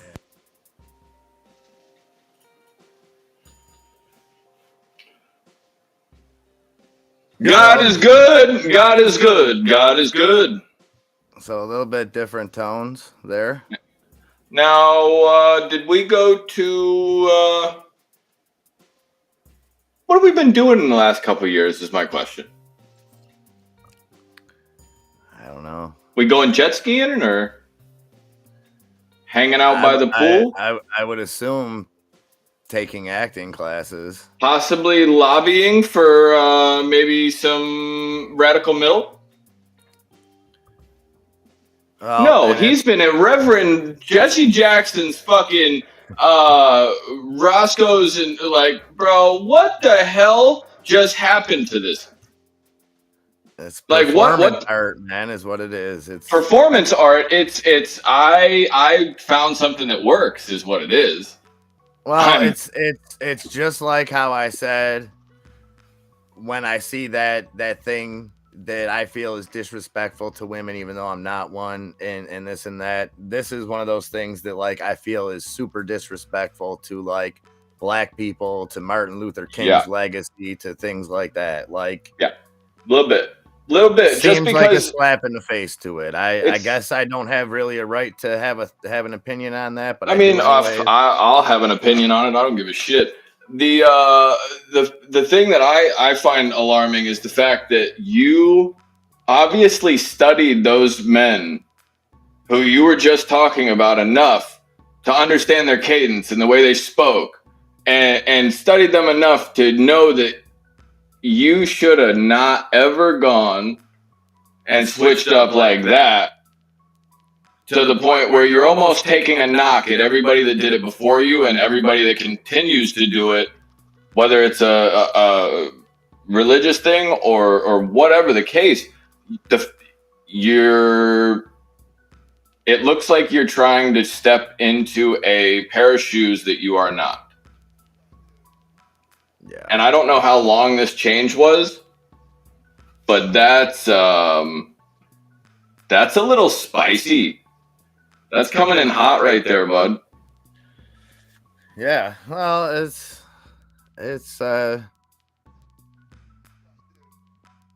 theater, man. It's theater. It's pandering. Come on, man. When is the theater gonna be done, though? I mean, like, I don't want to fucking do that, and I don't want to do this anymore. I want real. That's all I want. I want somebody to look me in the fucking face and have the same intentions of, hey, I'm willing to go and help you, but I do want something from you, something transactional, or hey, I'm just a good fucking guy and I'm just trying to pay it forward. I think that's the one thing that I'll give Trump is that I think that Trump was the closest to what you see is what you get that we've ever had as a president. And I always thought, some of Trump's worst characteristics were possibly some of his best characteristics. Absolutely. At the same time. His narcissism, I think some of the decisions that he made as president, all in all, were for the benefit of the people, but not necessarily because the benefit of the people was the reward he was seeking, more so that he wanted to be able to say, I did this for the people. Like, I think he legitimately wanted to be the best president ever and to be monumental and things like that. And I think that inadvertently the American people prospered from a lot of that stuff. You know what I mean? As far as policy wise, I think that you are watching a very sentimental man lose everything that once was and trying to gain a hold of some kind of normality or respect for his country or whatever the hell it was.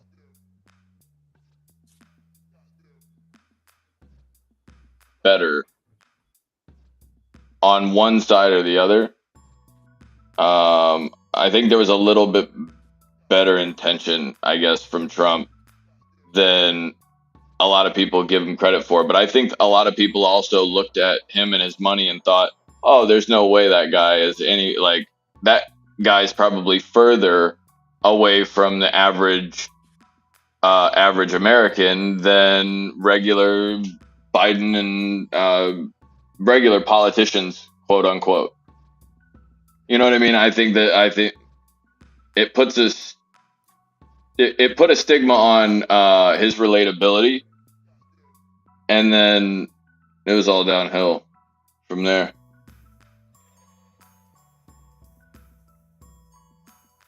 I got to get one of those signs, by the way.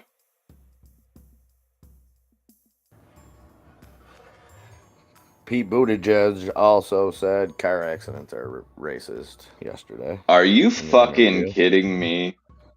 Yeah, you're talking about Mayo Whip? Yeah, he said they're... Yee! Shit. They're racist. What a cute ass guy. What a cute ass son of a bitch. Petey Pablo, dude. Hey, chill out, Buttercup. Hey, you don't know any better. It's fine. Just sit the hell down and shut the hell up. What is he doing? Transport now? Yeah, he's the head of transportation. Yeah, yeah, look, dude. Go figure that shit out. Is he going to be running in 28? 24? I mean, right now it looks like they're gonna back Biden. I mean, I don't see how that's humanly possible. Well, the mask is doing real well. It's holding up to the heat lately. I find it alarming that we don't have somebody under the age of 40. Is that I believe there's like a law that you have to be a certain age. Okay, thank you. I would like to see a 30.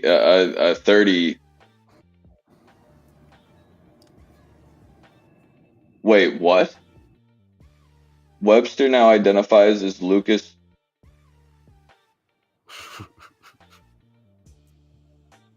Oh man, Christian Slater is trying to be Jack Nicholson.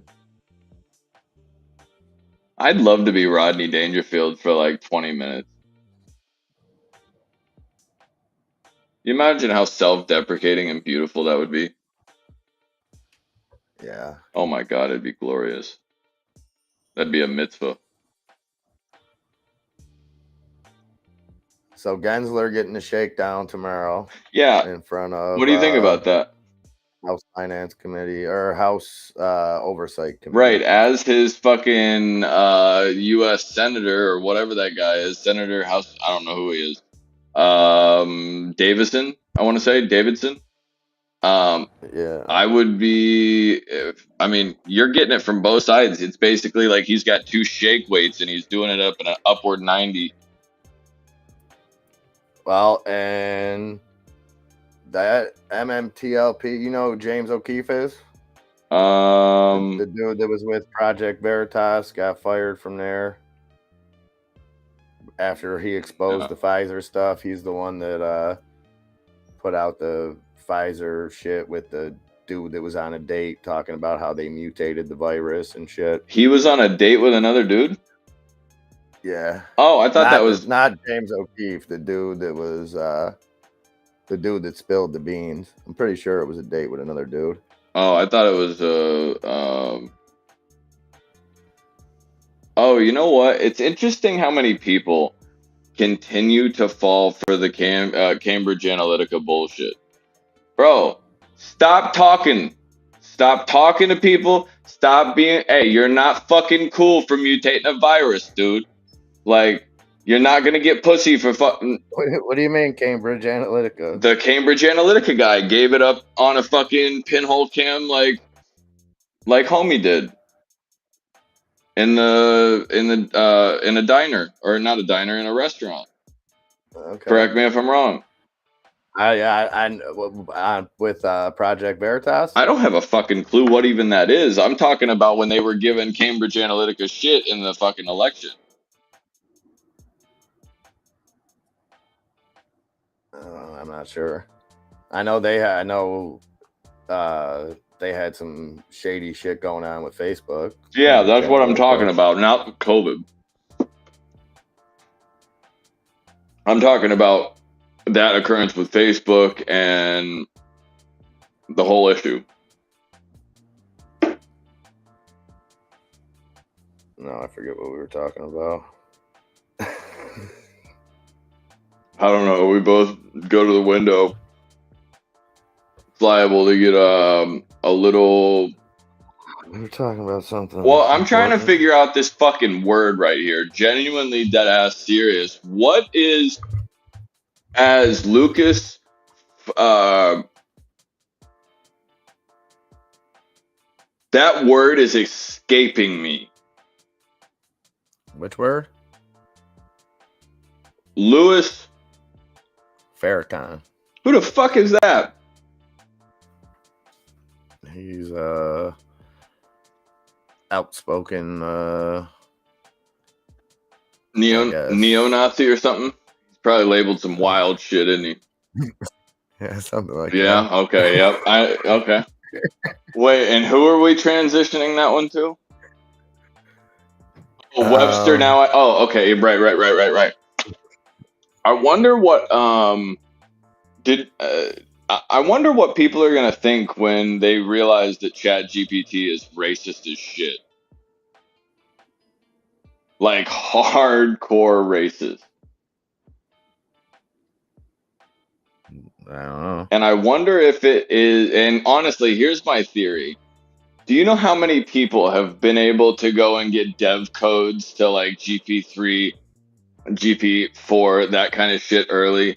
And like, I would go and argue that if you gave enough 25 to 30-year-old people right now enough time, they could go and play with enough Chat GPT where it would linguistically pick up probably racial undertones and a lot of the shit, whether it's like rap music or whether it's just people talking back and forth in general, or even the white, I guess, I don't know if it's white supremacy every time you go and say some unkosher shit like that. But it's definitely fucked up.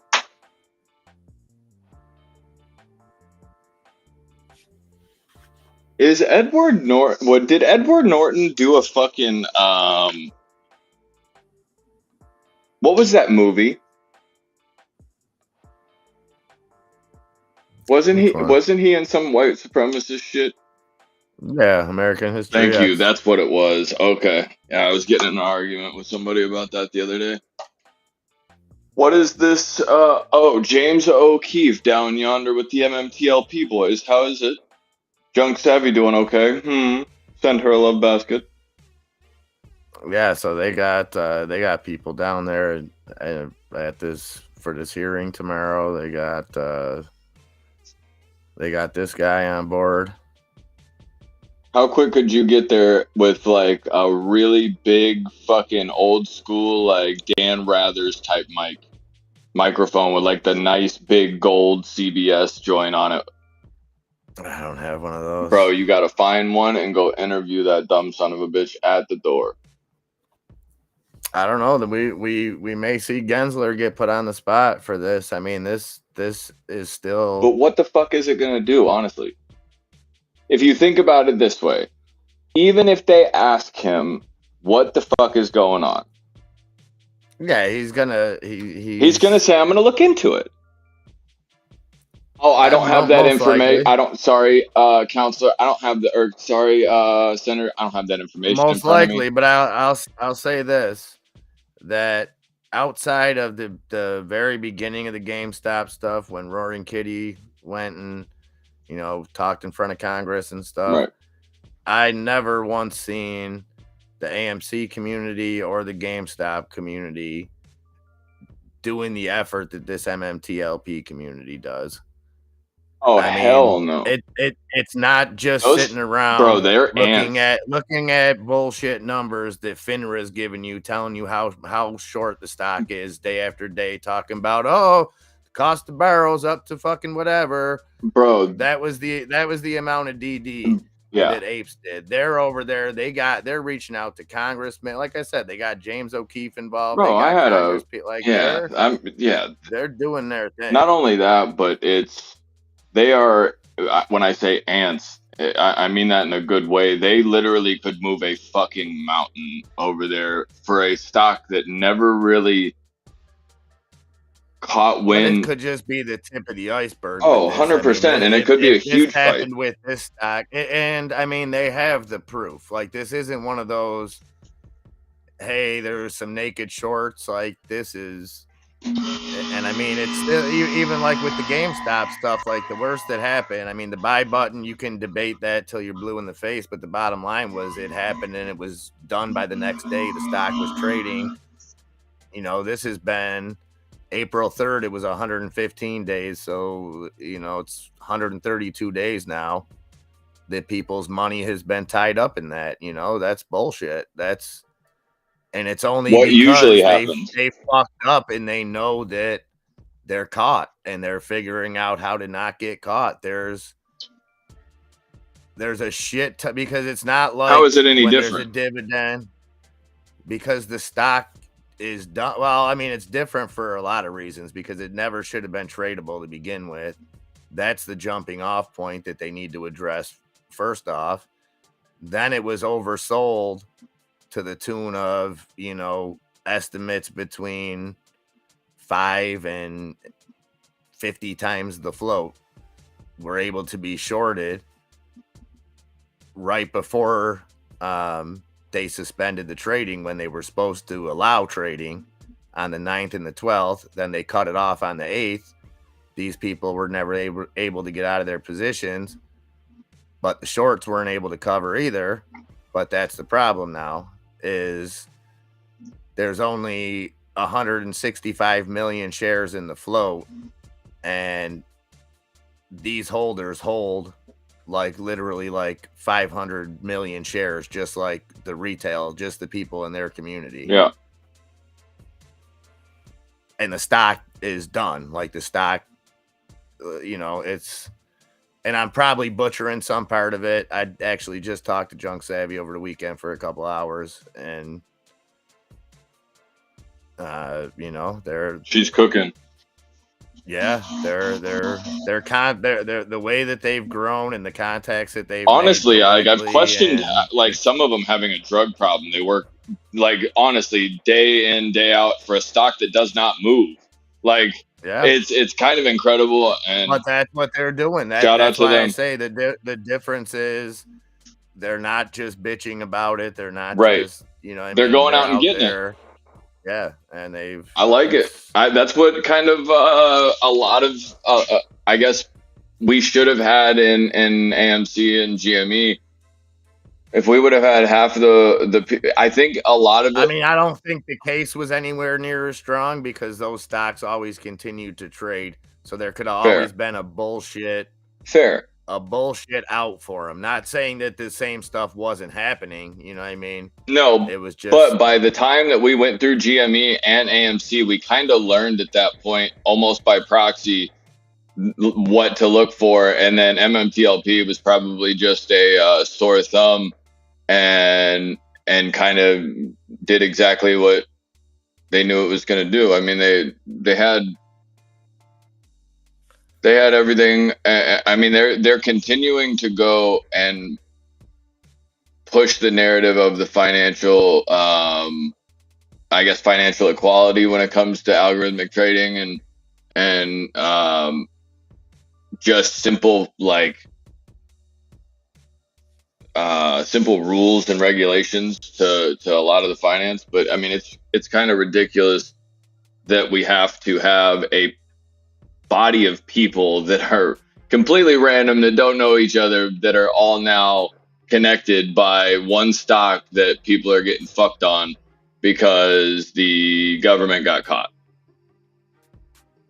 That's concerning. When they get caught, it's blame somebody else and then tax write-off, fund coupons all around. How is Mullen a BS stock if it's trading 250 million times a day?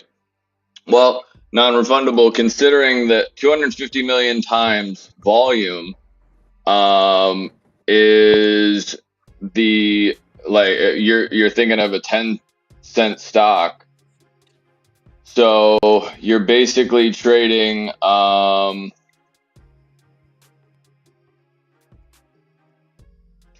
million back and forth.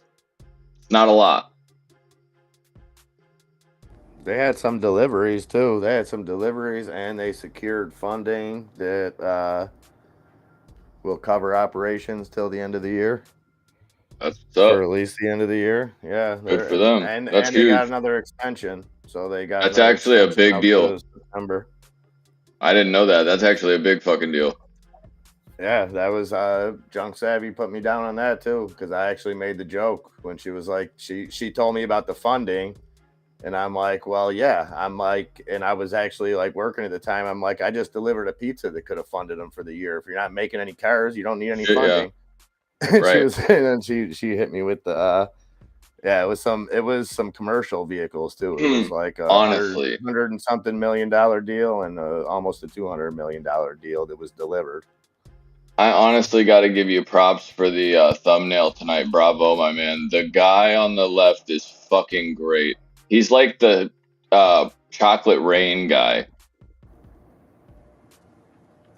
You've seen that guy that sings in the shower? Oh yeah, he reminds me a lot of that.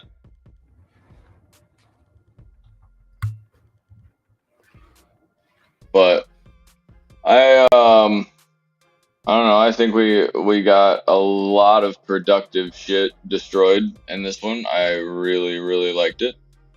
Felt good about it. My tits are out. Yeah.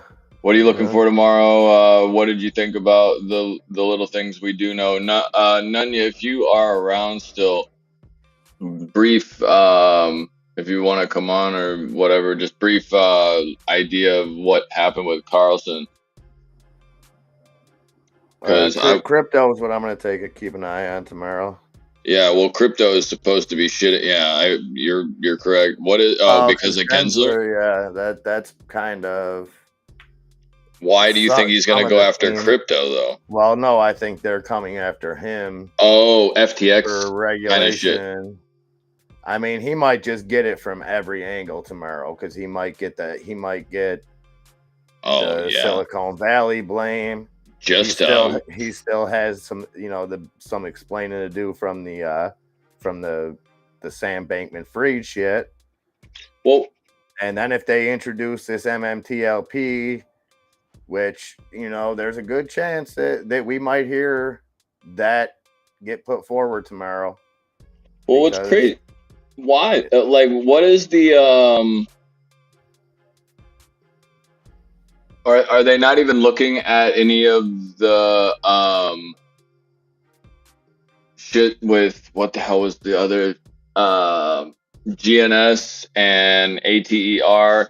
What about all the companies that tried this before MMTLP? Because that would be my concern. Is obviously people have been here, done this, and tried this before. What makes this different? Because the way FINRA halted it and. Oh, nobody's ever gone and just straight up halted it and said, fuck you? I mean, I'm sure it's happened before, and I'm sure, they've got away with it before. I think this was just the perfect storm of social media and people... having the ability to communicate. People, knew how shorted the stock was and bought because they knew that the stock, it was put out that the stock was going to be able to trade for 2 days, and then it was done.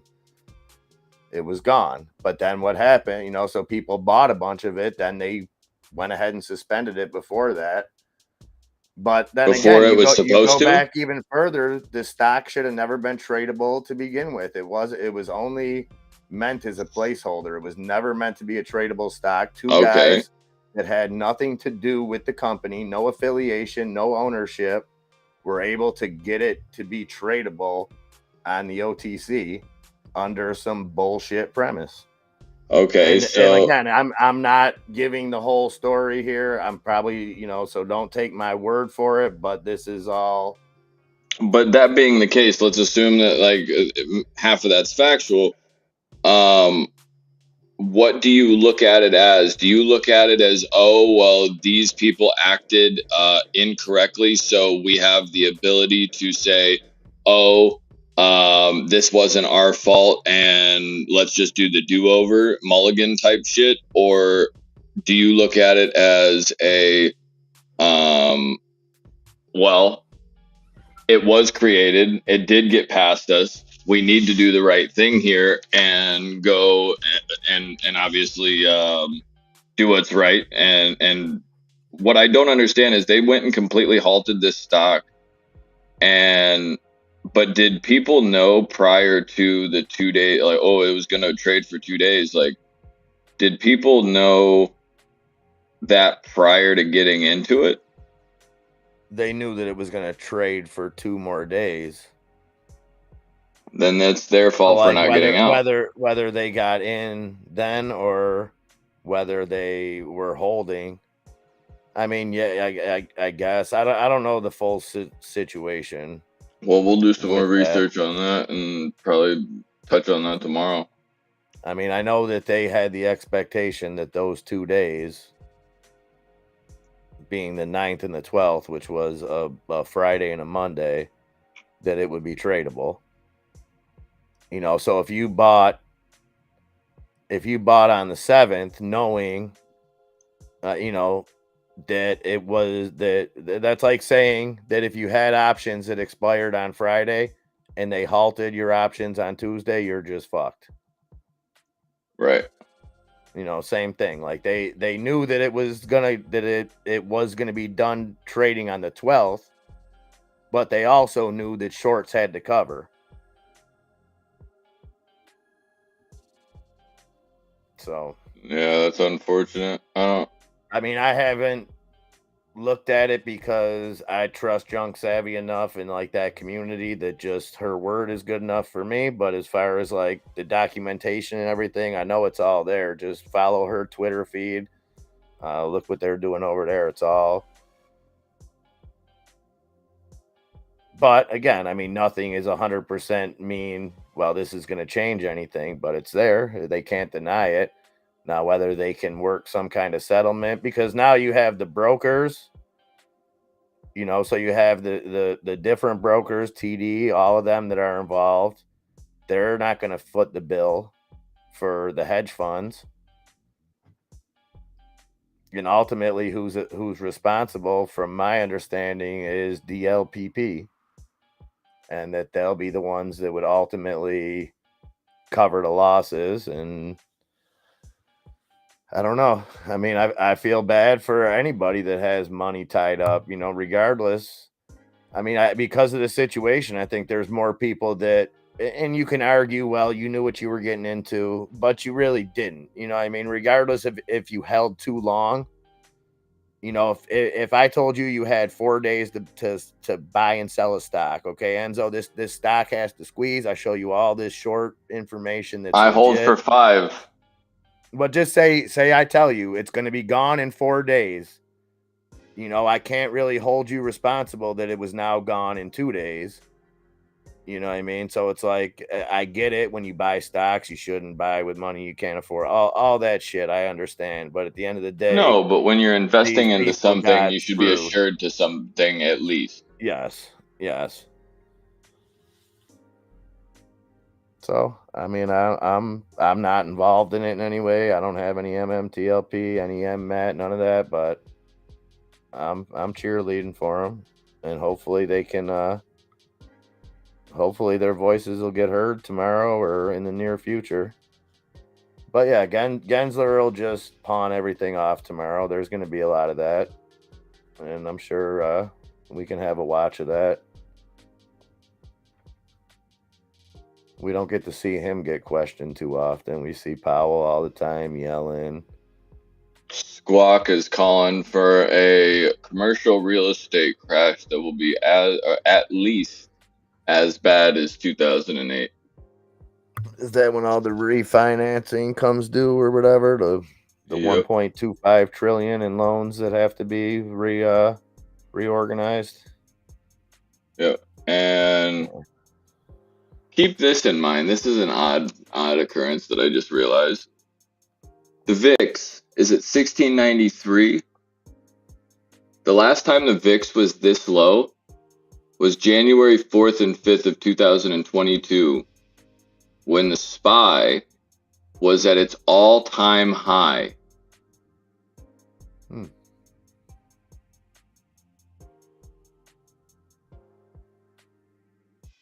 The SPY ain't too far off from its all-time high right now. The following 5 days, stocks dropped 5%. Yeah, the SPY's only between 1% and 2%, I think, from its high.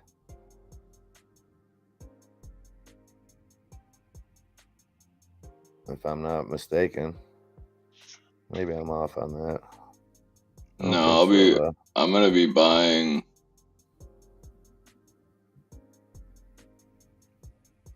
significant amount of puts tomorrow. Netflix tomorrow on the thumbnail. Hell yeah, dude. Put the secret code on there. I always do. Nobody's found it yet. I know.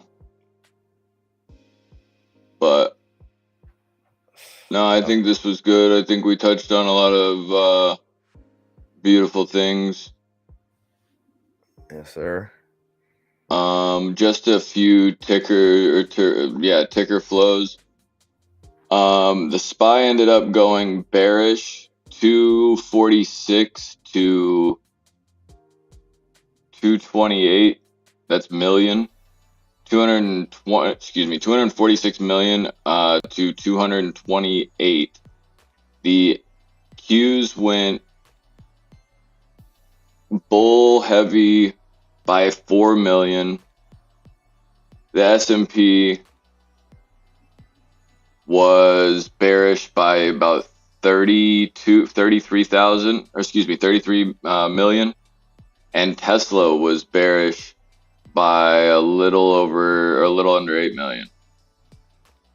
So overall, everything except the Qs were What's up, D-Grade? Well, now I'll stick around for a little while longer. Well, here's the thing: is Truth GPT is trending. Okay, well, why don't you look at that for a second? I'm gonna go take a pee real quick because I've been holding it for the last 2 hours. Oh, okay. And I was gonna wait because we were gonna get off, but we can shoot the shit. We got D-Grade here. We got to give the man what he wants. I mean, I'll take my tits out. That's what I was suggesting. So you do that. I'll be back in 2 minutes. I mean, you don't want to stick around for the show or what? Pretty shitty. You're supposed to support your boy.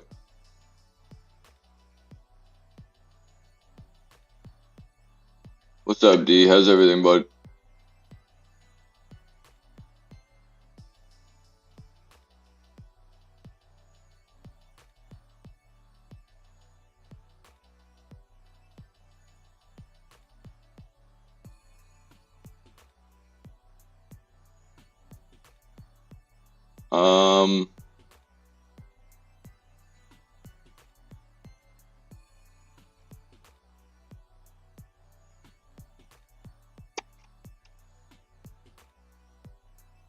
Yeah, that's a little weird.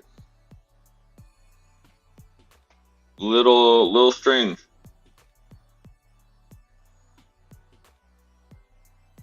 Hopefully all is well.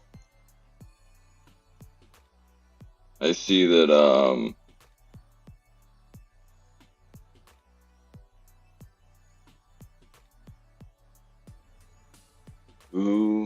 what is Alberto? I was playing COD with Alberto the other night.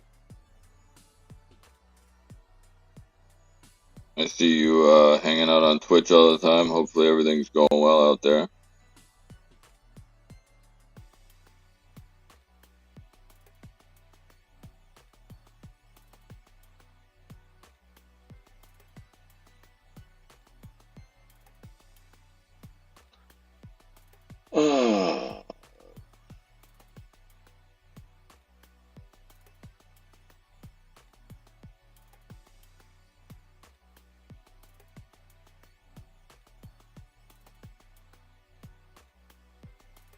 That's what's up.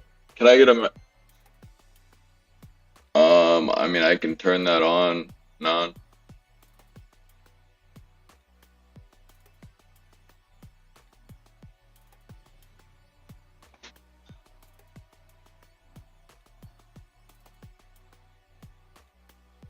Right, no, D-Grade, that's exactly where I was going with it.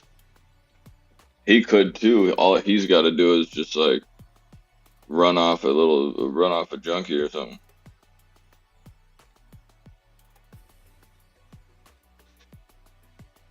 You alright, babe? You alright?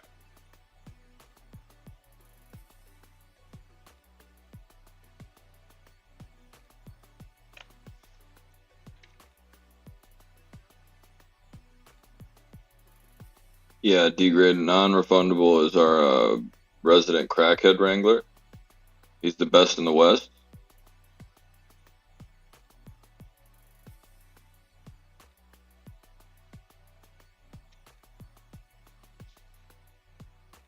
Katie was being extra rude to MIA today, I tell you.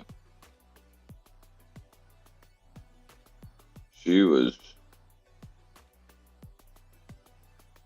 I don't know, man. I feel like she was like borderline bullying him.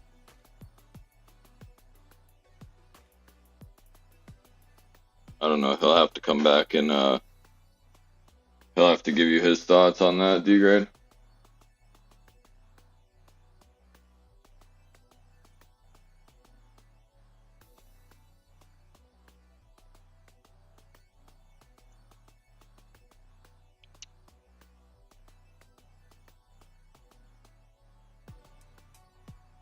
That's cool. Yeah, I can just confiscate it. Yeah, you and what fucking gun? What badge? You touch me, I fold that ass. That's why I'm telling you, you gotta either get your gun license, or you gotta either get your armed, so that you're not out here without, or at least without being properly equipped. Like, your city's no picnic. I don't, like, I'm not telling you, but I'm saying just in general, if anybody doesn't know where he's at, he's not in a picnic neighborhood. You don't take the kids out for a fucking stroll.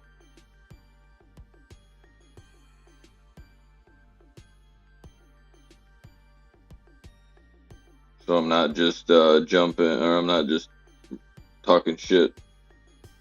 It's just all love. Want to make sure you come home every night. Roll up on a crackhead smoking some glass, you know what I mean? Like, they're liable to do some wildness.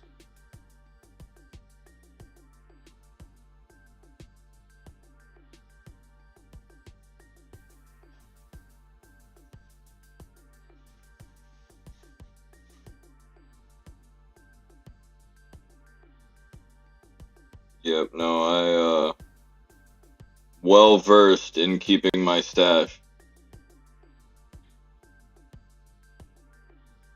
Had to do that quite often back in the day. But what did I miss? Oh, I was telling everybody how Katie abused you earlier. Yeah, she did too. She was not gonna sugarcoat it and say anything else. I mean, it's not really that big of a deal. Like, she didn't say sorry really, so I mean, I can't really. She's not sorry, she said. She was basically saying "F yo couch, soft end." I mean, that's kind of the way I heard it, but maybe I don't know. Maybe she'll have to come on eventually, and she'll probably have to psycho like analyze you or something. We can do an episode where she does that. Yeah. She'll literally have you hating everything in the world very, very quickly.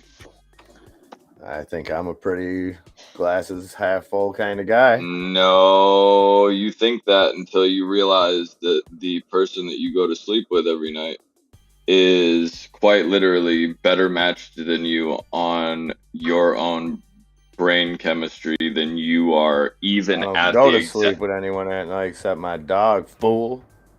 Right, who, correct me if I'm wrong, did you get them teeth brushed? She was given something to, don't worry about it. She got some dog bones to fresh. All right. Hey, I'm just making sure we're looking out. Hey, listen, man, that's the thing. Now you've seen how I reacted to what that dog was doing. Okay, now did I normalize it or did I scold the dog and put her in her place? I mean, you kind of danced around it and didn't really want to address the topic because yeah, right. I mean, I feel like possibly you were shamed into that situation, so I'm not gonna blame you as I was taken by surprise because I just happened to be looking out my window and caught the situation. Look, hey man, I'm not judging. I'm here for you. We all go through traumatic things. You know, we all see things that we weren't supposed to. And you saw one of those things today, my man. It's okay. It's all right. I'm still trying to get the visual like out of my head because I'm seeing it in a third person with like you second story. You know what I mean? Like I'm seeing it like in real time. I love it. Like I absolutely love the whole picture. It made me giggle. I look Bro. at this and there's going to be another time where that dog licks my son's face. Well, no, what's going to be fun? Prevent it from happening. How am I? I mean, yeah. You could have been the one down there with milk bones and the breath. Milk bones. Those are fucking treats for a very naughty girl. D grade. So the big dog of no, mine, go ahead. was. If you've seen the movie Southern Comfort, it would make it a lot easier because it's like the end scene, kind of.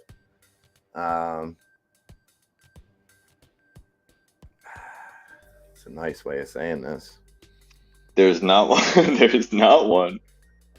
Well, the curious puppy was frolicking through the Listen to the smile on his face, trying not to fucking lose it right now, dude. It's so good. This is so bad. The curious puppy was frolicking in the backyard, mouth wide open. Simultaneously, I don't know. I think dog. No. See, you're still trying to defend your girl here. Like, this is the thing, D. MIA is straight up. We're fucking sitting there doing fuck all, talking about shit, and all of a sudden he goes, "Hey!" And I'm like it kind of like made me jump because I was like, "What the what?" And next thing I hear is, "Get the fuck out of there!" And now what I assume to be that he has stood up, dumped the mic over, or dumped his phone or something in the process, and he is yelling outside at somebody. Now, the next thing that comes out of his mouth is, "Ma, get her the fuck out of the way," like talking to his mother, saying, "Get the dog away from the other dog," because what he looks out the window and sees, D-grade, is essentially one dog human centipeding the other dog fresh out the ass, like just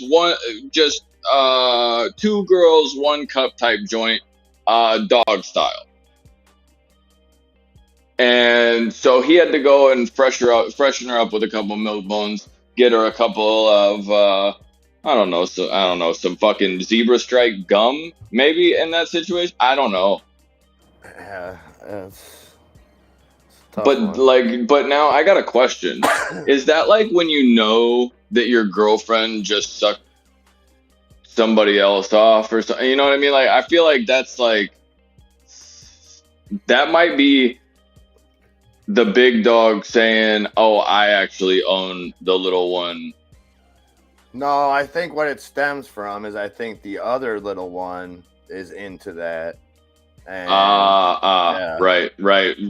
Not coinciding fetishes will definitely go and fuck up a household for sure. And the only loser in the situation is the big guy. He's just trying, I mean, how is he the loser there? Like, because he gets nervous and he's big and almost 13 years old.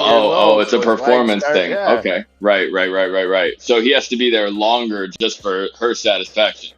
Yeah, and oftentimes he does the old, sucks it back in. Wow. He don't know what's going on. Shit, like, he's got the yo-yo, the Yamaha, the Yokohama and shit. That's wild. And I think that, like, the sound that you made gave what he was looking. That, dude. That's well, like no, what was interesting? Eating a turd or something. Well, no, what was interesting is the fact that you went and, like, the sound that he made was a sound that you immediately knew how fucking bad what he just saw was. Yeah. It was so good. But, we got her a couple of Trident gum popped in there. you know, and we're solid, we're flavored, we're good. We kind of, you know, her breast's gonna taste like shit, smell like shit, but the boy didn't see it. Oh man, Nikki would have been scarred for fucking life. Yeah, he knows it happens. This ain't this unfortunately isn't the first time we've encountered this. Man, like now, how do you go and justify? Talk to her. What do you want me to do? I mean, I think maybe some counseling. I think this is a misrep. I'm not. Okay, so let's assume that we run this back now. Like I'm a guy that walks in to Katie with a thing that is eating shit. Now, is that a behavioral thing or is that just a mental fucking disability? Well, because I think you got to look at a lot of angles here. You'd first have to examine the taste buds of a purebred pit bull. Fair point. You would want to get an establishment of what the do's and don'ts, what they like, what they dislike. Then you would need a stool sample from the other dog. Oh, so someone's gonna have to bite the bullet and put fake pit bull tongue on and take a lick and see for themselves. Because I mean, because you have to rule out the what is that? Arkam's razor? Is that the most obvious? Oh shit, we're going into string theory here. Okay, all right. So like, that most obvious reason why a dog would do it would be, well, it tastes good to the dog, anyways, right? No. Just fucking no. Well, why else? What's?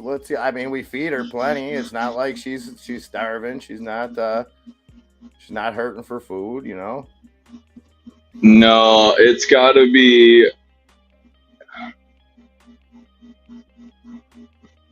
Man, I don't know. Like, it could be a dominance thing, honestly. Let's see what Google says. Oh fuck! Yeah, you're gonna become on some registry here in about 25 seconds. I do dog. Oh, as soon as they knew what I was doing, as soon as I got why do, it says dogs eat poop. Because your dog is eating poop, it could be for a number of reasons, including anxiety, attention, isolation, confinement, or inappropriate association with food. According but to definitely not fucking taste, bruh. So that's a fucking weird ass dog, homie. Need to get that one on some I don't know, medical like grade castration. There's no subsection. I think most of this is implied that the dog's eating the poop post hitting the ground. So there may be. I may need to find a different subsection to diagnose this. We may need to get a little deeper. That's the problem with studies. There's a lot of assumptions made. Bro, I have such a visual in my head, and it's so bad. It's like one of those that you just don't like. You look at something and it's just like so horrific. You're just like, what the fuck? I want to put that through Chat GPT. Hey, Caesar. Oh, by the way, hey, I need that sound clip. Can you hit that sound clip of the guy that goes and became Jesse Jackson real quick? Hold on, I'm not by my computer. Because we're gonna have to go and clip that because at the beginning it sounds like, "Can I get a home?" Yeah. You could probably find that guy saying that somewhere in between. Oh, I mean, if you can't go and find a guy, if you can't find a reverend or a bishop or the deacon in your local church, giving one of the yeahs on YouTube or any type of talk radio, well, I'm assuming that between you might not have a real deacon. and 2023, he probably tried a bunch of different voices that maybe didn't work. Maybe didn't like the Michael Winslow, the guy from Police Academy, or the dude from Don't Be a Menace to South Central. While you're drinking your juice in a hood. Dude. One fish Two fish, red fish, blue fish. 2000 party. Oops, out of time. My bacon is looking fine. Yo, they killed it. That's the funniest family ever to ever exist. The Waynes. Yeah, that's probably easy. There's probably not even anybody close. Any other family close. Oh.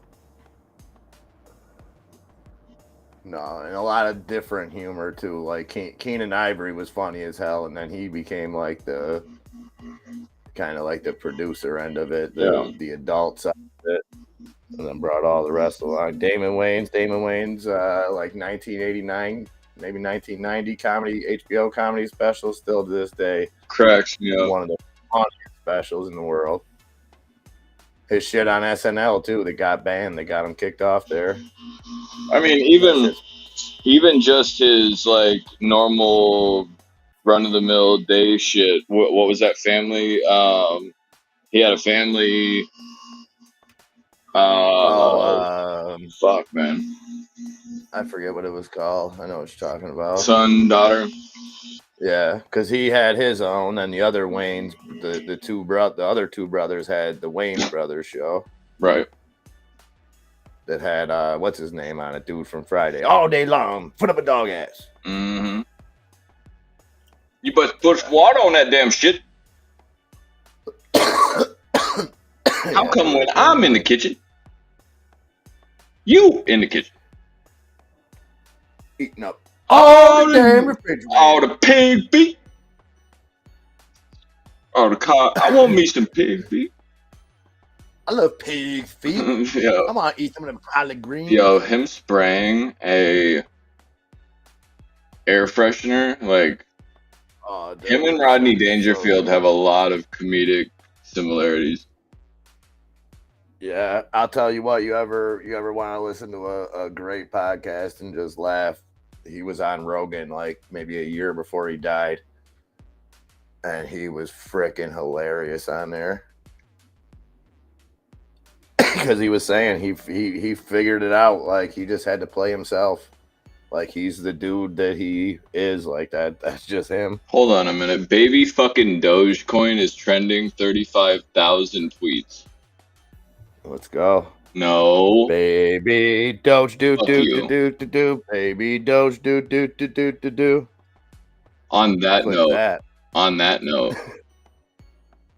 You buying some? No, hell no.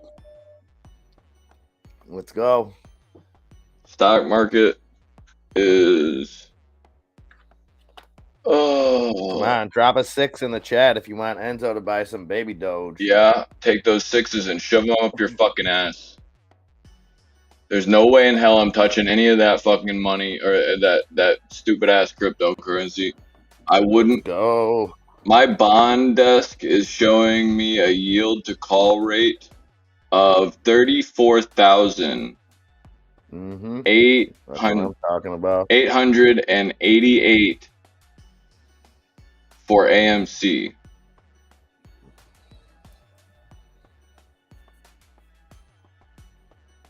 I'm not sure what that means, but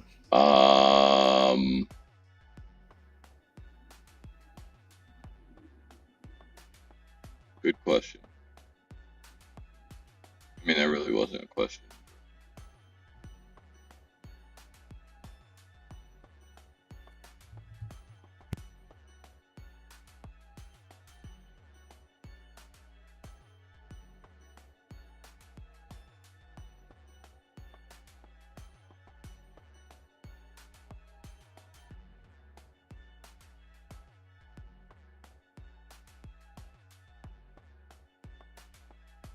I think it's interesting that a lot of these stock things are pushing knowledge right now about what is a reverse stock split. Oh yeah, I'm sure. What about this eToro partnership? Is that launched yet? What's going on with that? Because you got to think, depending on how this is implemented. With who? With Twitter. Oh. Okay, so I'm thinking probably longer term, but whatever. But think of like a bigger. Think of like just the Weeble comments if they were integrated into like trading. Like I don't know. It seems like it'll make like I'm interested to know if it's gonna be like, okay, you see advertisements for stocks, like not just like companies, you know what I mean? Not like Coinbase to use Coinbase, but like Coinbase to buy Coinbase or any other company. You know what I mean? I'm just using Coinbase because you've seen commercials to use like Coinbase or other crypto platforms, whatever. But being that you'll be able to buy stock on a social media platform, never done before. I mean, I guess you can say it's been done to a degree because a lot of things are, even Weeble, I guess, could be considered technically a social media platform just with the comment section, shit like that. You do have the ability, but you get what I'm saying as far as a major platform. Yeah. Twitter added pricing data for cash tags in December of 2022. Since the start of 2023, there's been more than over 420 million shares for cash tags, with the number of searches averaging almost 4.7 million a day. Musk said that he has made his mission to turn Twitter into a super app. And what I'm understanding is that Twitter will let its users access stock, cryptocurrency, and other financial assets through a partnership with eToro. It will allow users to view market charts on an expanded range of financial instruments and buy and sell stocks and other assets from eToro, the company. So that is what at one point was, I think, what did Shitter used to call it? Well, I don't know if it ever merged. I don't know if they ever merged. FTCV was the blank check company, right, that was supposed to merge and through a SPAC with eToro. But that's kind of brilliant on Elon's part, instead of taking on all that liability and everything else that comes with, you know, bringing that to X Corp as far as a trading platform. Just outsource it and take all that off, off of the plate of Twitter. eToro is a social trading and multi-asset investment company that focuses on providing financial services. Its headquarters is in Israel. The company, it's a private company. Yeah,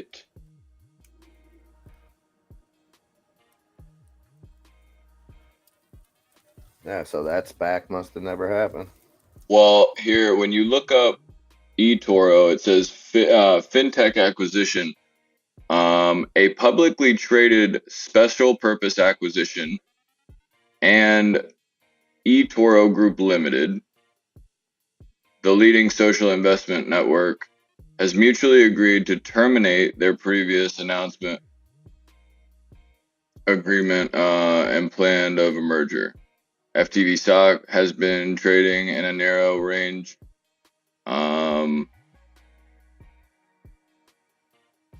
Following the initial public offerings, the market watchers have been closely monitoring for signs of what serial deal maker Betsy Cohen would do. So apparently there is some eyes on this, but it doesn't even trade.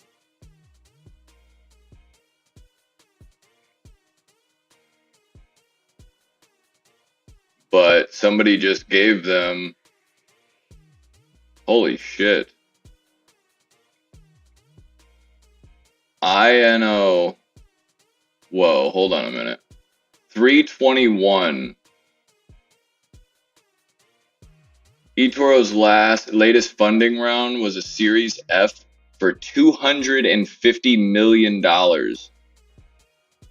on March 21st. It was probably Elon. eToro's evaluation in March 2018 was $800 million.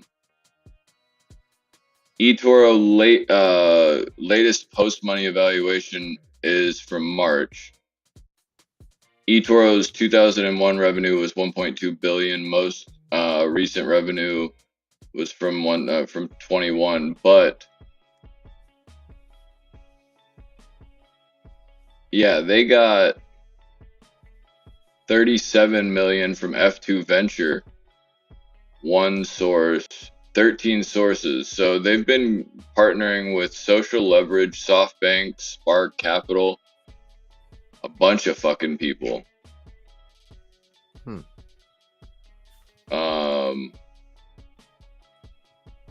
Board. eToro has 27 investors.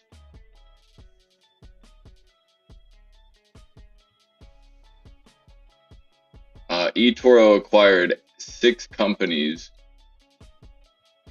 Their latest acquisition was Bullsheet.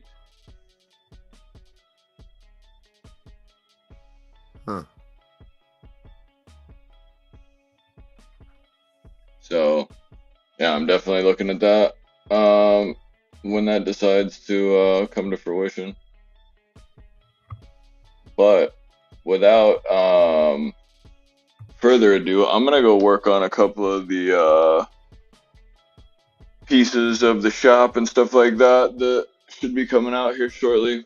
Yeah, I'm gonna go work on a piece of nap. Oh, I've been up since 4 a.m. Me too. No, go get yourself some sleep. Enjoy the rest of your evening. I appreciate you guys greatly. If anybody needs anything, you know where to find me. Yeah. Tomorrow's a new day. Tomorrow should be good. Yep. Tomorrow should be good. Yes, sir. Well, I appreciate you. Right back at you. Appreciate all you guys being here. Yes, sir. Much love. We will we'll do this again if you like. Be sure to drop a like down below if you do. Yeah. And we will see all you guys in the morning. Yes, sir. Appreciate you. Bye.